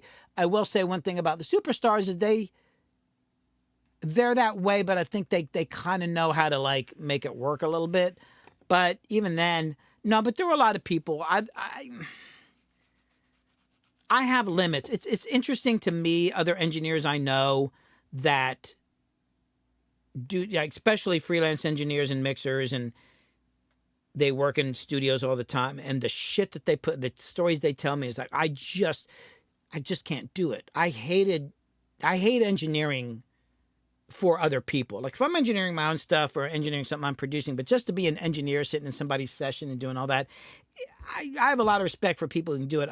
I just can't take it because in that role, you're not really supposed to have much of an opinion beyond making sure the gear works and kind of getting some sounds. It's like it's not your role. And it's definitely not your role to say something. I mean, unless it's your own studio. But it's amazing the shit people got to put up with. And I'm just like, fuck that shit. I've fired a lot of clients. They don't fire me. I fire them. And the only time I've ever been fired from projects was when I made them fire me. Because for political reasons, it was better for them to fire me than for me to quit. It's like, I don't want to quit for certain reasons. I'm going to do something so they'll fire me so I can get the fuck off this fucking project. But there's plenty of people that said, don't come up. I've actually said to people, I'm going to give you the rest of your money back. Like they paid, and maybe you worked off about half of it, or you paid me half. I've done half the work. I'm done. I'm going to give you everything that you got. I'm going to give you all your tracks and everything, but you got to go finish it with somebody. I'm not taking this shit anymore. So yeah, it's not worth it. Or literally kicked people out of your studio and said, don't come back. Yeah. Oh, I was thinking about the old guy. Oh my God. Oh, and the funny thing is, there was this one guy who came in the studio and he was just being unreasonable. And he wanted me to bring in a singer that sang in Spanish. And the singer had a Spanish accent. And then they got mad that they had a Spanish accent. I'd never worked with a singer before in my life. It was just like a referral from somebody who knew somebody. And then this guy was being a dick. And I was just having one of those days. And I absolutely blew up. And I freaking cussed him out and said, get the fuck out of here right now. I'll send you this. And then she's there just like, oh. It's like, but no, I'm not gonna take it. Sorry.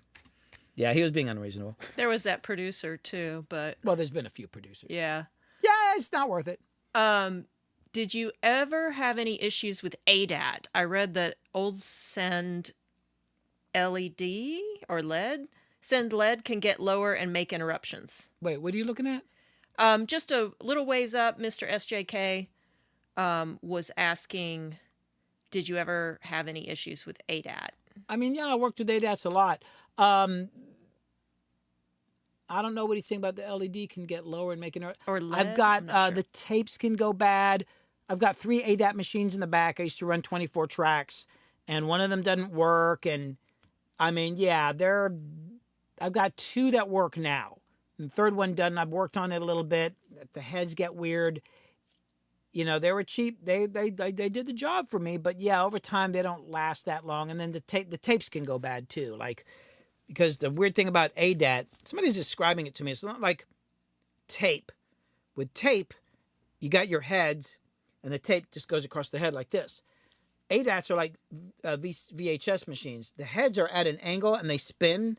They're spinning, so the tape comes by. It's sweeping across it, so it's not linear. So I guess it goes back and then it picks up the data again. I don't fucking know. But if any little fucking thing's off, got a problem. And usually the tapes, you could use VHS tapes, but then you could buy these more professional ones. But I never felt like the tape, the actual tape on those things was as high quality as your standard like multi-track machine. So yeah, I've had some problems with those.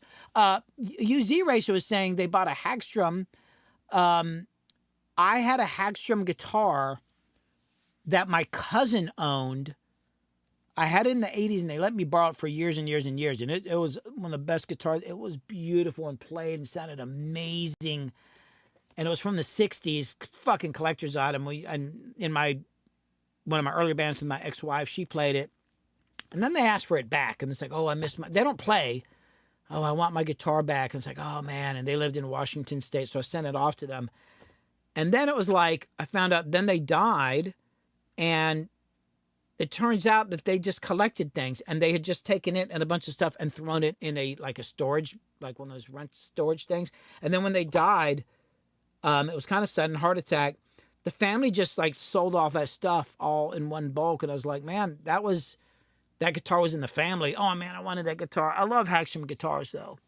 But the point I was saying about older stuff, if you find something that's kind of old, and it still works and you like it, buy it, because it's going to only get harder and harder and harder and harder to find that stuff. See you, Sebi. Thanks for hanging. So, yeah, Chronic Dream saying, Slim Whitman told me he refused to ever work with Jerry Lee Lewis again because his rude and arrogant behavior, which is why I asked. Oh, I know what I was going to talk about. I still got one more subject to talk about, and that was emails. Should I talk about that? Oh, I mean, if you want to, or you could save it for another day. It doesn't matter. Yeah, maybe. I think I want to organize it better. Okay. I get tons of emails from these AI companies, and I think I was in a rush. I wasn't able to prep it properly because some of them are fucking funny, but they're mixed up with it. And I went through and tried to mark them, and it's like, we'll talk about that another time. I keep wanting to do that on a live stream. It's just like, I think I need to like do screenshots so I can read them out without having to go into my email during the stream and all that. There's some funny ones on there. Do you like the Kazrog Avalon VT747 SP plugin? I'm guessing you haven't used it. I haven't. I don't use it because I've actually got 2 Avalon VT737 SPs myself. I know my buddy Al Capone has the plugin and used it, and he likes it. I mean, if it's like one of the Universal Audio plugins, they're all pretty damn good, you know. But here's the thing. I will say this about the Avalon plugin. The reason I like the Avalons, I like the way they work, and I like the EQs on them. In certain circles, the Avalon VT737 is very, very uncool. And I actually made a short video about this, like a little short about going to Nashville. I was working in Blackbird Studios. I was getting ready to go to Nashville with another producer, working on a project together. We were working at Blackbird. They wanted an advance. And the other producer said, hey, go ahead and tell them, like, what mic you want for the kick, snare, blah, blah, blah. So you tell them what mics you want to use, what gear you want it to go into, patching, blah, blah, blah, blah, blah, right? And because it's Blackbird, and you can walk in and everything's set up and ready to go. I asked for a couple Avalon VT737s in that list. The other producer hit me back fucking pissed. Like, God, what are you doing out? Like, you're making us look like fools. I'm like, why? He's like, those aren't cool. Okay, they got really mad at me. So I was like, okay, I guess some Neves, cool, but I like the Avalons, right? And I go up there and, you know, the engineer comes over and is like, did you want to use the Avalons or not? It's like, whatever, just use the Neves. The dude over here is being a jerk. And I was like, by the way, what's up? Why don't you guys have them out? Like, you own them, but you keep them in a back room until unless somebody requests them. And he said, oh, they're not cool. Nobody in Nashville likes them. And I'm like, man, in Atlanta, everybody loves the Avalon VT737. It's like a staple for studios in Atlanta. In different cities and different circles, certain gear is cool, certain's not. Apparently, Avalons aren't cool. The reason why they think they're not cool is because they're actually pretty transparent. Even though they're tube, it's not a huge tubey sound. That's the thing about Avalons. They're known to be really clean. Oh, they don't have personality. I like them because I tend to like smack the fuck out of the input. But also for toms, I tend to like them because just, I don't know, some of those EQs work great on toms. If you're to buy a plugin that's based on a piece of hardware that's known to be transparent, seems kind of funny because it's a transparent plugin. The Avalon also has got a compressor in it. That compressor sucks. I've got 2 of these things in here, and I never use the compressors. They're terrible. EQs are pretty cool.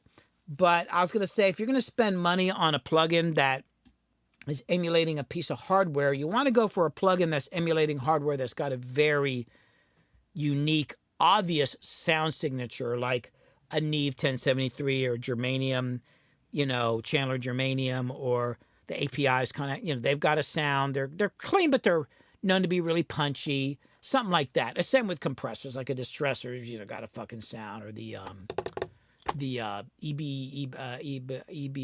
Well, I can't remember the damn numbers. I mean, it's probably fine, but if I was going to spend money on an expensive plugin, I would get something with a lot more character. It's my opinion. Mr. SJK clarified, I meant ADAT as a light connection LED. I use the ADAT light pipes all the time. As a matter of fact, on my rig here, I'm using between my Universal Audio quad with my Apogee Rosetta 8-channel converter and I light pipe. I never had a problem with the light pipes at all. That stuff's fine. That's rock solid. I've never had any problem at all. KG Fell says, in the 90s, just about every signed band had their own distinctive guitar tone. Every band that I liked. Why have we lost that? That's actually a good point. Not that I liked a lot of those guitar tones, but you actually... I don't know. I hadn't really thought about that. I feel also like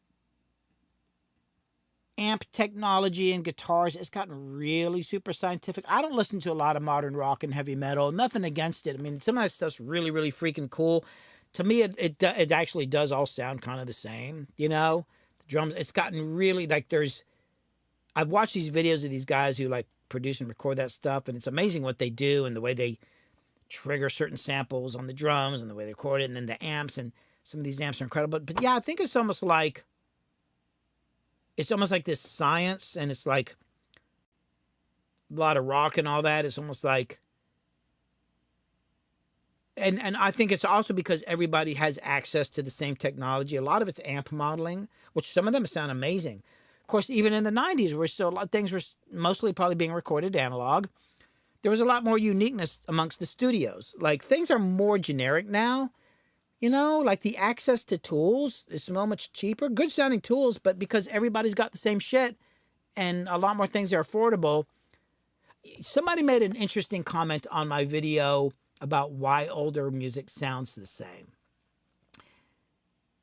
And I could actually delve into this. I kind of talk about this in the video, but they said, why is it that bands back then had more variation in their sound than bands' music does now? We have all these freaking tools, but people sound more the same. I'm trying to figure out how to make a video about this. Got to come up with a good title. Once again, it comes down to the title. Yet those bands back then, what did they have? They had, like a analog machine. You might have like a Trident mixer console, an SSL or a Neve or something like that. You'd have like a Marshall amp, a Fender amp. There's some other brands out there, of course. Gibson guitar, Fender guitar, a couple other things like that.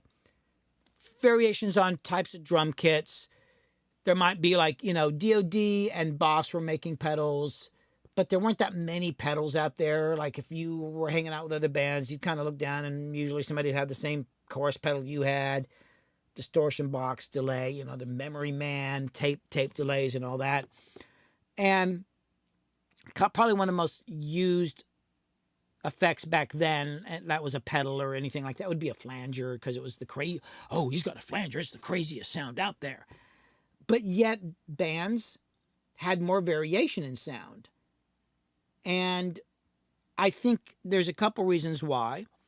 I think one is because everybody was playing their goddamn instruments, and it was a performance.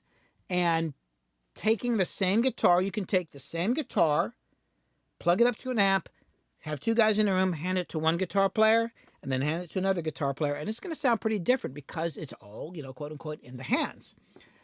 And I think that was a big part of it. Like the bands might be using similar equipment to other bands out there, but they were like, a lot of the tone comes from the players. And since people were playing back then, and the studios too, like they were really relying on the studios. And yeah, even though all the studios, there weren't so many manufacturers of gear and stuff out there, the room came way more into play and the people working in it, whereas now things are kind of more generic.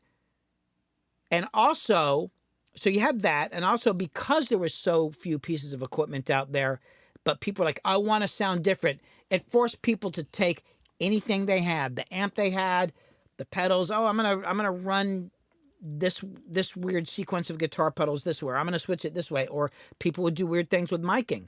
They were so desperate to get sounds. People would record an amp and put a second mic on it, intentionally out of phase. Intentionally out of phase. One of my favorite things to do. Everybody gets all freaked out about phase. Miking an amp and having to move that mic around till you get a weird tone and recording that.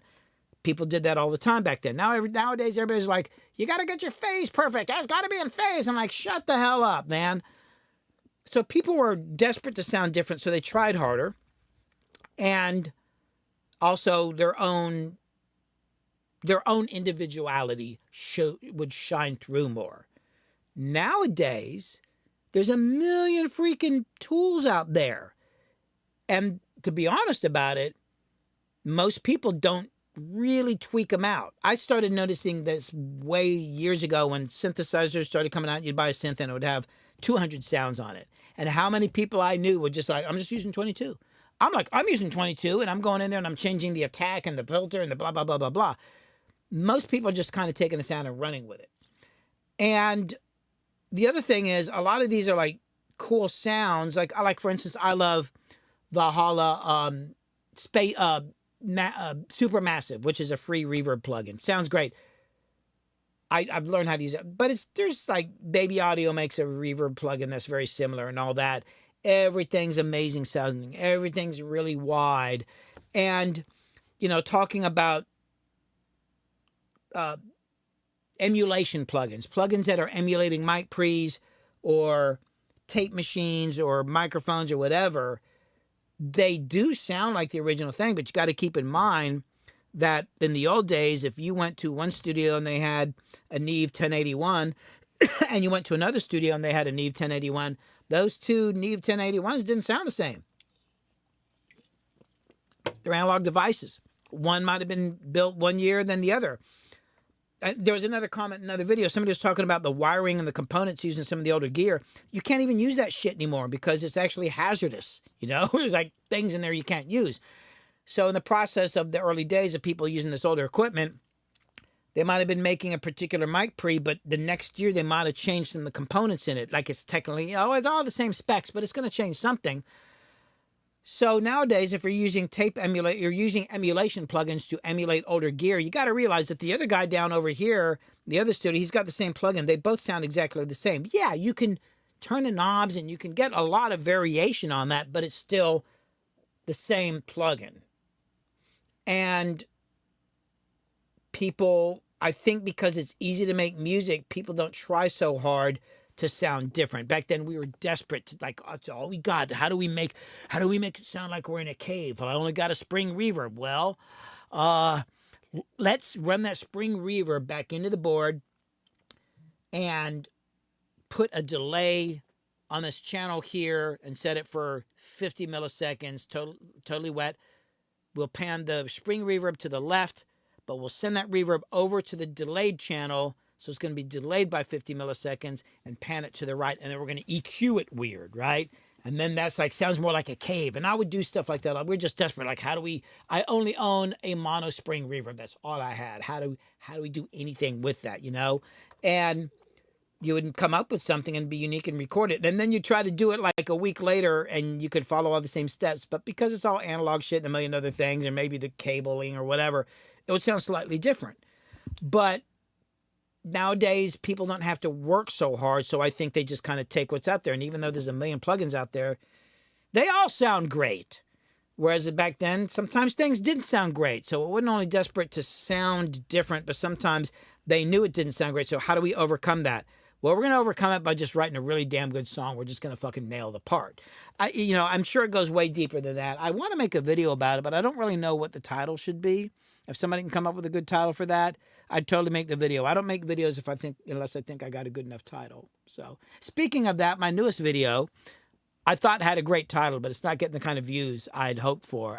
Maybe there's a better title for that one too. The Terrible Paradox of Being an Artist. I think it's a good video. I feel like I just need a better title. I don't think anybody's on YouTube typing in Paradox. What's the artist? I don't know. So anyway.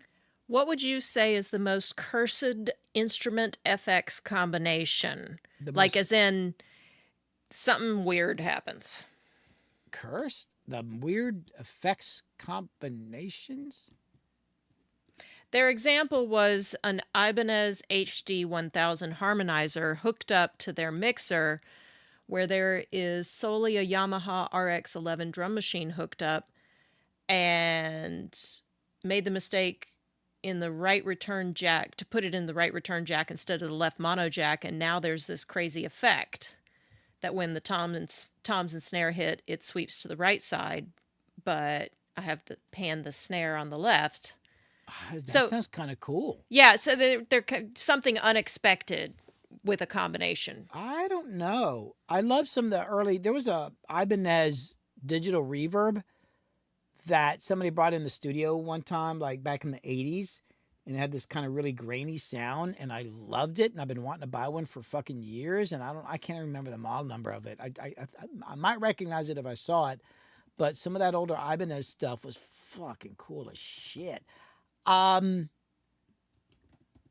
did this thing on my album Frisbee Bomb Craters, and there's a song called Voices, and at the beginning of that song, because I talk and then I go into the song. Are those two different songs? Is there a time stamp on that? I can't remember, but I think it's called Voices, and it might have gone into the other song. And I'm talking in it, and I'm talking there's this kind of wizard voice talking. And we did this at Tree Sound Studios. This was back in the 90s. And there was an H3000 effects processor there. And the guy that was helping me record it, Jeff Burdett, we didn't really know what the fuck we were doing. Like Paul Diaz, who owns the studio, just like, he was doing a lot of mountain climbing and going out on sailboats and all that. There's a really good story in your video, for people that change your life. Yeah, it kind of explains the whole thing. But he was not. He just gave us the keys, and I worked on my album there. But we were like one time we mixed a song by accident. There was something he was supposed to do on the board, and he made a mistake, and the left side was out of phase of the right side, but I didn't understand, so I had to overcome it.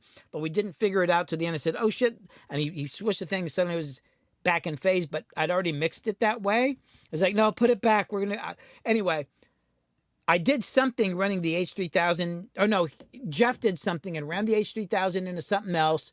And there was this crazy ass sound. And I was like, how did you do this? I don't know. It's like, let's record it right now. And we wrote down all the settings and we don't even remember what the hell we did. We were just patching shit together and all that. But yeah, it's just sometimes I can't think of anything in particular. I just do weird shit, I don't know. I don't have any particular I'm putting a link up, although I think the title of the video has changed since I made this link. So that's the one that talks about recording with Jeff and at Paul's studio and so on. And I like what Artisan is saying about using the base station rack input and then to filter and resonance, and like I love doing that kind of stuff, just messing around with shit and running things, and I like feedback too. I used to do this thing. Okay, here's another weird thing I used to do back in the day. I didn't have many effects. I had the spring reverb. I had my my Roland, what is that? The Roland SDE. I've got a Roland SDE 2000 back there, digital delay. And then I think I might have had the Rev 7 digital reverb. But I was using the digital reverb for something else. So I needed something for some vocals. So I took the delay. God, what did I do? I ran it into the board. It was before computers. I was mixing on a board. I ran it into the left one channel, and then I sent it over to the right, and then fed it back. I somehow made it stereo. I can't fucking remember what I did. It was this crazy freaking thing, and I did it with one delay, but it made it stereo.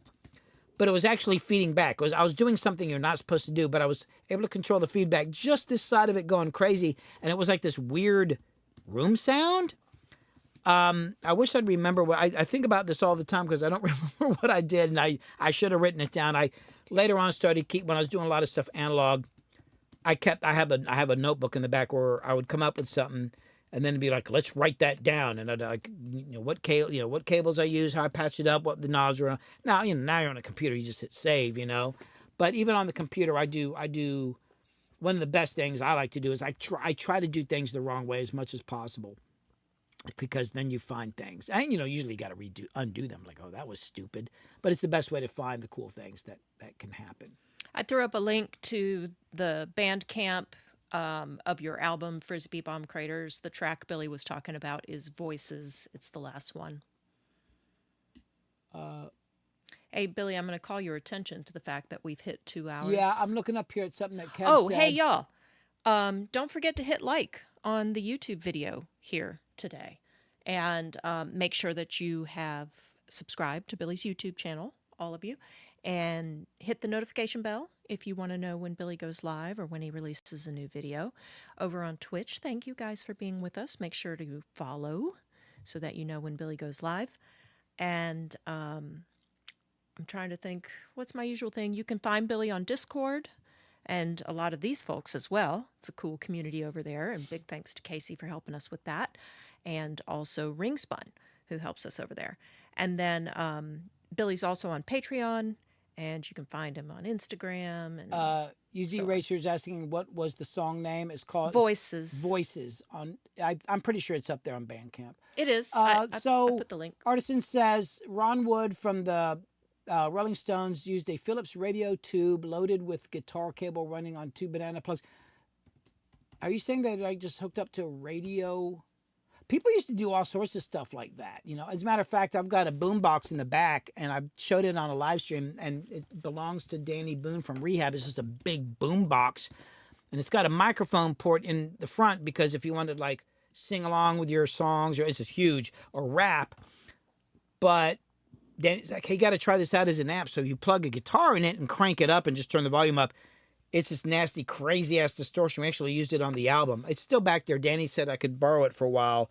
I love doing stuff like that. Didn't you do something where you demonstrated turning it into an amp, essentially? That's what I'm talking about. Yeah. I just plug the guitar and you just But I turn it mean, up. beyond doing it on the live stream, like where you demonstrated it, maybe that was a live stream. That was a live stream. Okay. Yeah. And yeah, Casey just reminded me also, he threw up a link to your Billy Hume Music YouTube, which has some of your newer music on there as well. Yeah, somebody was asking me about using the, God, where did I just see it?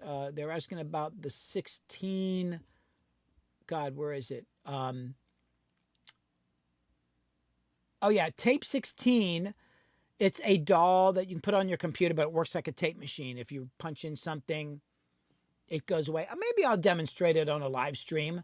I still want to do the full song in analog, long story. I'm having there's a lot of reasons why I can't. We've got some stuff we're wrapping up, and then I'm going to really focus on trying to do all the scheduling and other kinds of arrangements that need to be done. That ain't no normal live stream. To make that happen. That kind of comes back to what I was talking about on Friday, like wanting to present my live streams a certain way. I want to do it the right way, and I feel like on some of the fly on the wall live streams, even though I got 7 cameras here, I'm not always feeling like I'm capturing everything. So I need a roaming camera and all that. But if I'm going to do this, recording a whole song in analog and mixing it, this is a production. I need to make sure I got all the people in place. It's going to take a crew and all that. And I want to make sure I do it right. I also have very particular musicians I want to use. And I want to bring in Josh from Nashville, who's in rehab, Josh Cobb. But, he hurt his back, kid. Like, oh no, he had injured it a while back, and then something kind of came back again. So he's like having a hard time playing right now, and he said it reoccurs once in a while. I didn't realize that. So, but I couldn't do it now anyway. Mm-hmm. But I mean, I could maybe try the Tape 16 just to see what it's like. See you later, Artisan. Thank you for hanging with us. So, Yeah, I'm just looking at comments. Well, everybody, I appreciate it. Laura Brannigan, that's a name I've not heard a long time. Oh, yeah, you talk about putting phaser on the drums. And that's another thing, too. Like, people would put coursing and phasers on their drums or just on the toms. There's certain Queen albums, if you listen, you hear a slight coursing on the toms. It makes the tom sound kind of watery. I always like that. I actually did that on a couple country albums. But yeah, it's nobody thinks about putting coursing on toms. You know, Prince did, and a lot of people did. You know, think outside the box. Try it all the wrong way. Prince was the guy who put reverb on kick, and everybody's like, "What's he doing? Reverb on a kick drum? That's crazy." So anyway, all right. So I gotta. See you later, Artisan. Thanks for hanging out on the live stream. I gotta run. Everybody, please check out the new video, The Terrible Paradox of Being an Artist. Give it some love, make some comments, share it. Yeah, y'all probably know some folks that maybe aren't tuned in to, like Billy's kind of corner of things but yet are creatives, and share the video. Yep. They might find some interesting things in it. Spread the word. I will be here next week. I don't know what maybe I'm going to be here next week. No, you're not going to be here next week. Okay. Yeah, I'm going out of town. Unless we somehow figure out how to do a little thing. I might do a live stream from the mountains. We'll see if we can make that happen. We'll see if we pull that one off. Won't be anything like this. But so it'll be 2 weeks from now. I'll be back on a live stream, but I'm not putting out a YouTube video for a couple months because I'm going to be working on courses. I appreciate, once again, thank you so much for all your input on Friday. And also, y'all shoot us an email. Contact Billy Hume at Gmail if you think of anybody else that would help boost the channel if Billy, people I can collaborate with. Or also, not exactly publications, maybe blogs, those kinds of things that maybe somebody would want to showcase Billy. Yeah, I really appreciate everybody's input. I was kind of blown away Friday. Like, we got a lot of input there, and then I got emails. And it's like, I can't tell you how much I appreciate it, because it's hard to have perspective here sometimes, because I'm just working on my own thing, and I'm here, and I'm not actually able to experience and watch YouTube and see what's out there like a lot of people, because I'm actually making videos and all that. So I appreciate the help. And in the meantime, thanks so much for watching. Oh, thanks, Chronic Dream. Appreciate it so much. I'll be back in 2 weeks. In the meantime, y'all be cool, be creative, and always be unique. See ya.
Take 2, take 3, take 4, take 5, take whatever.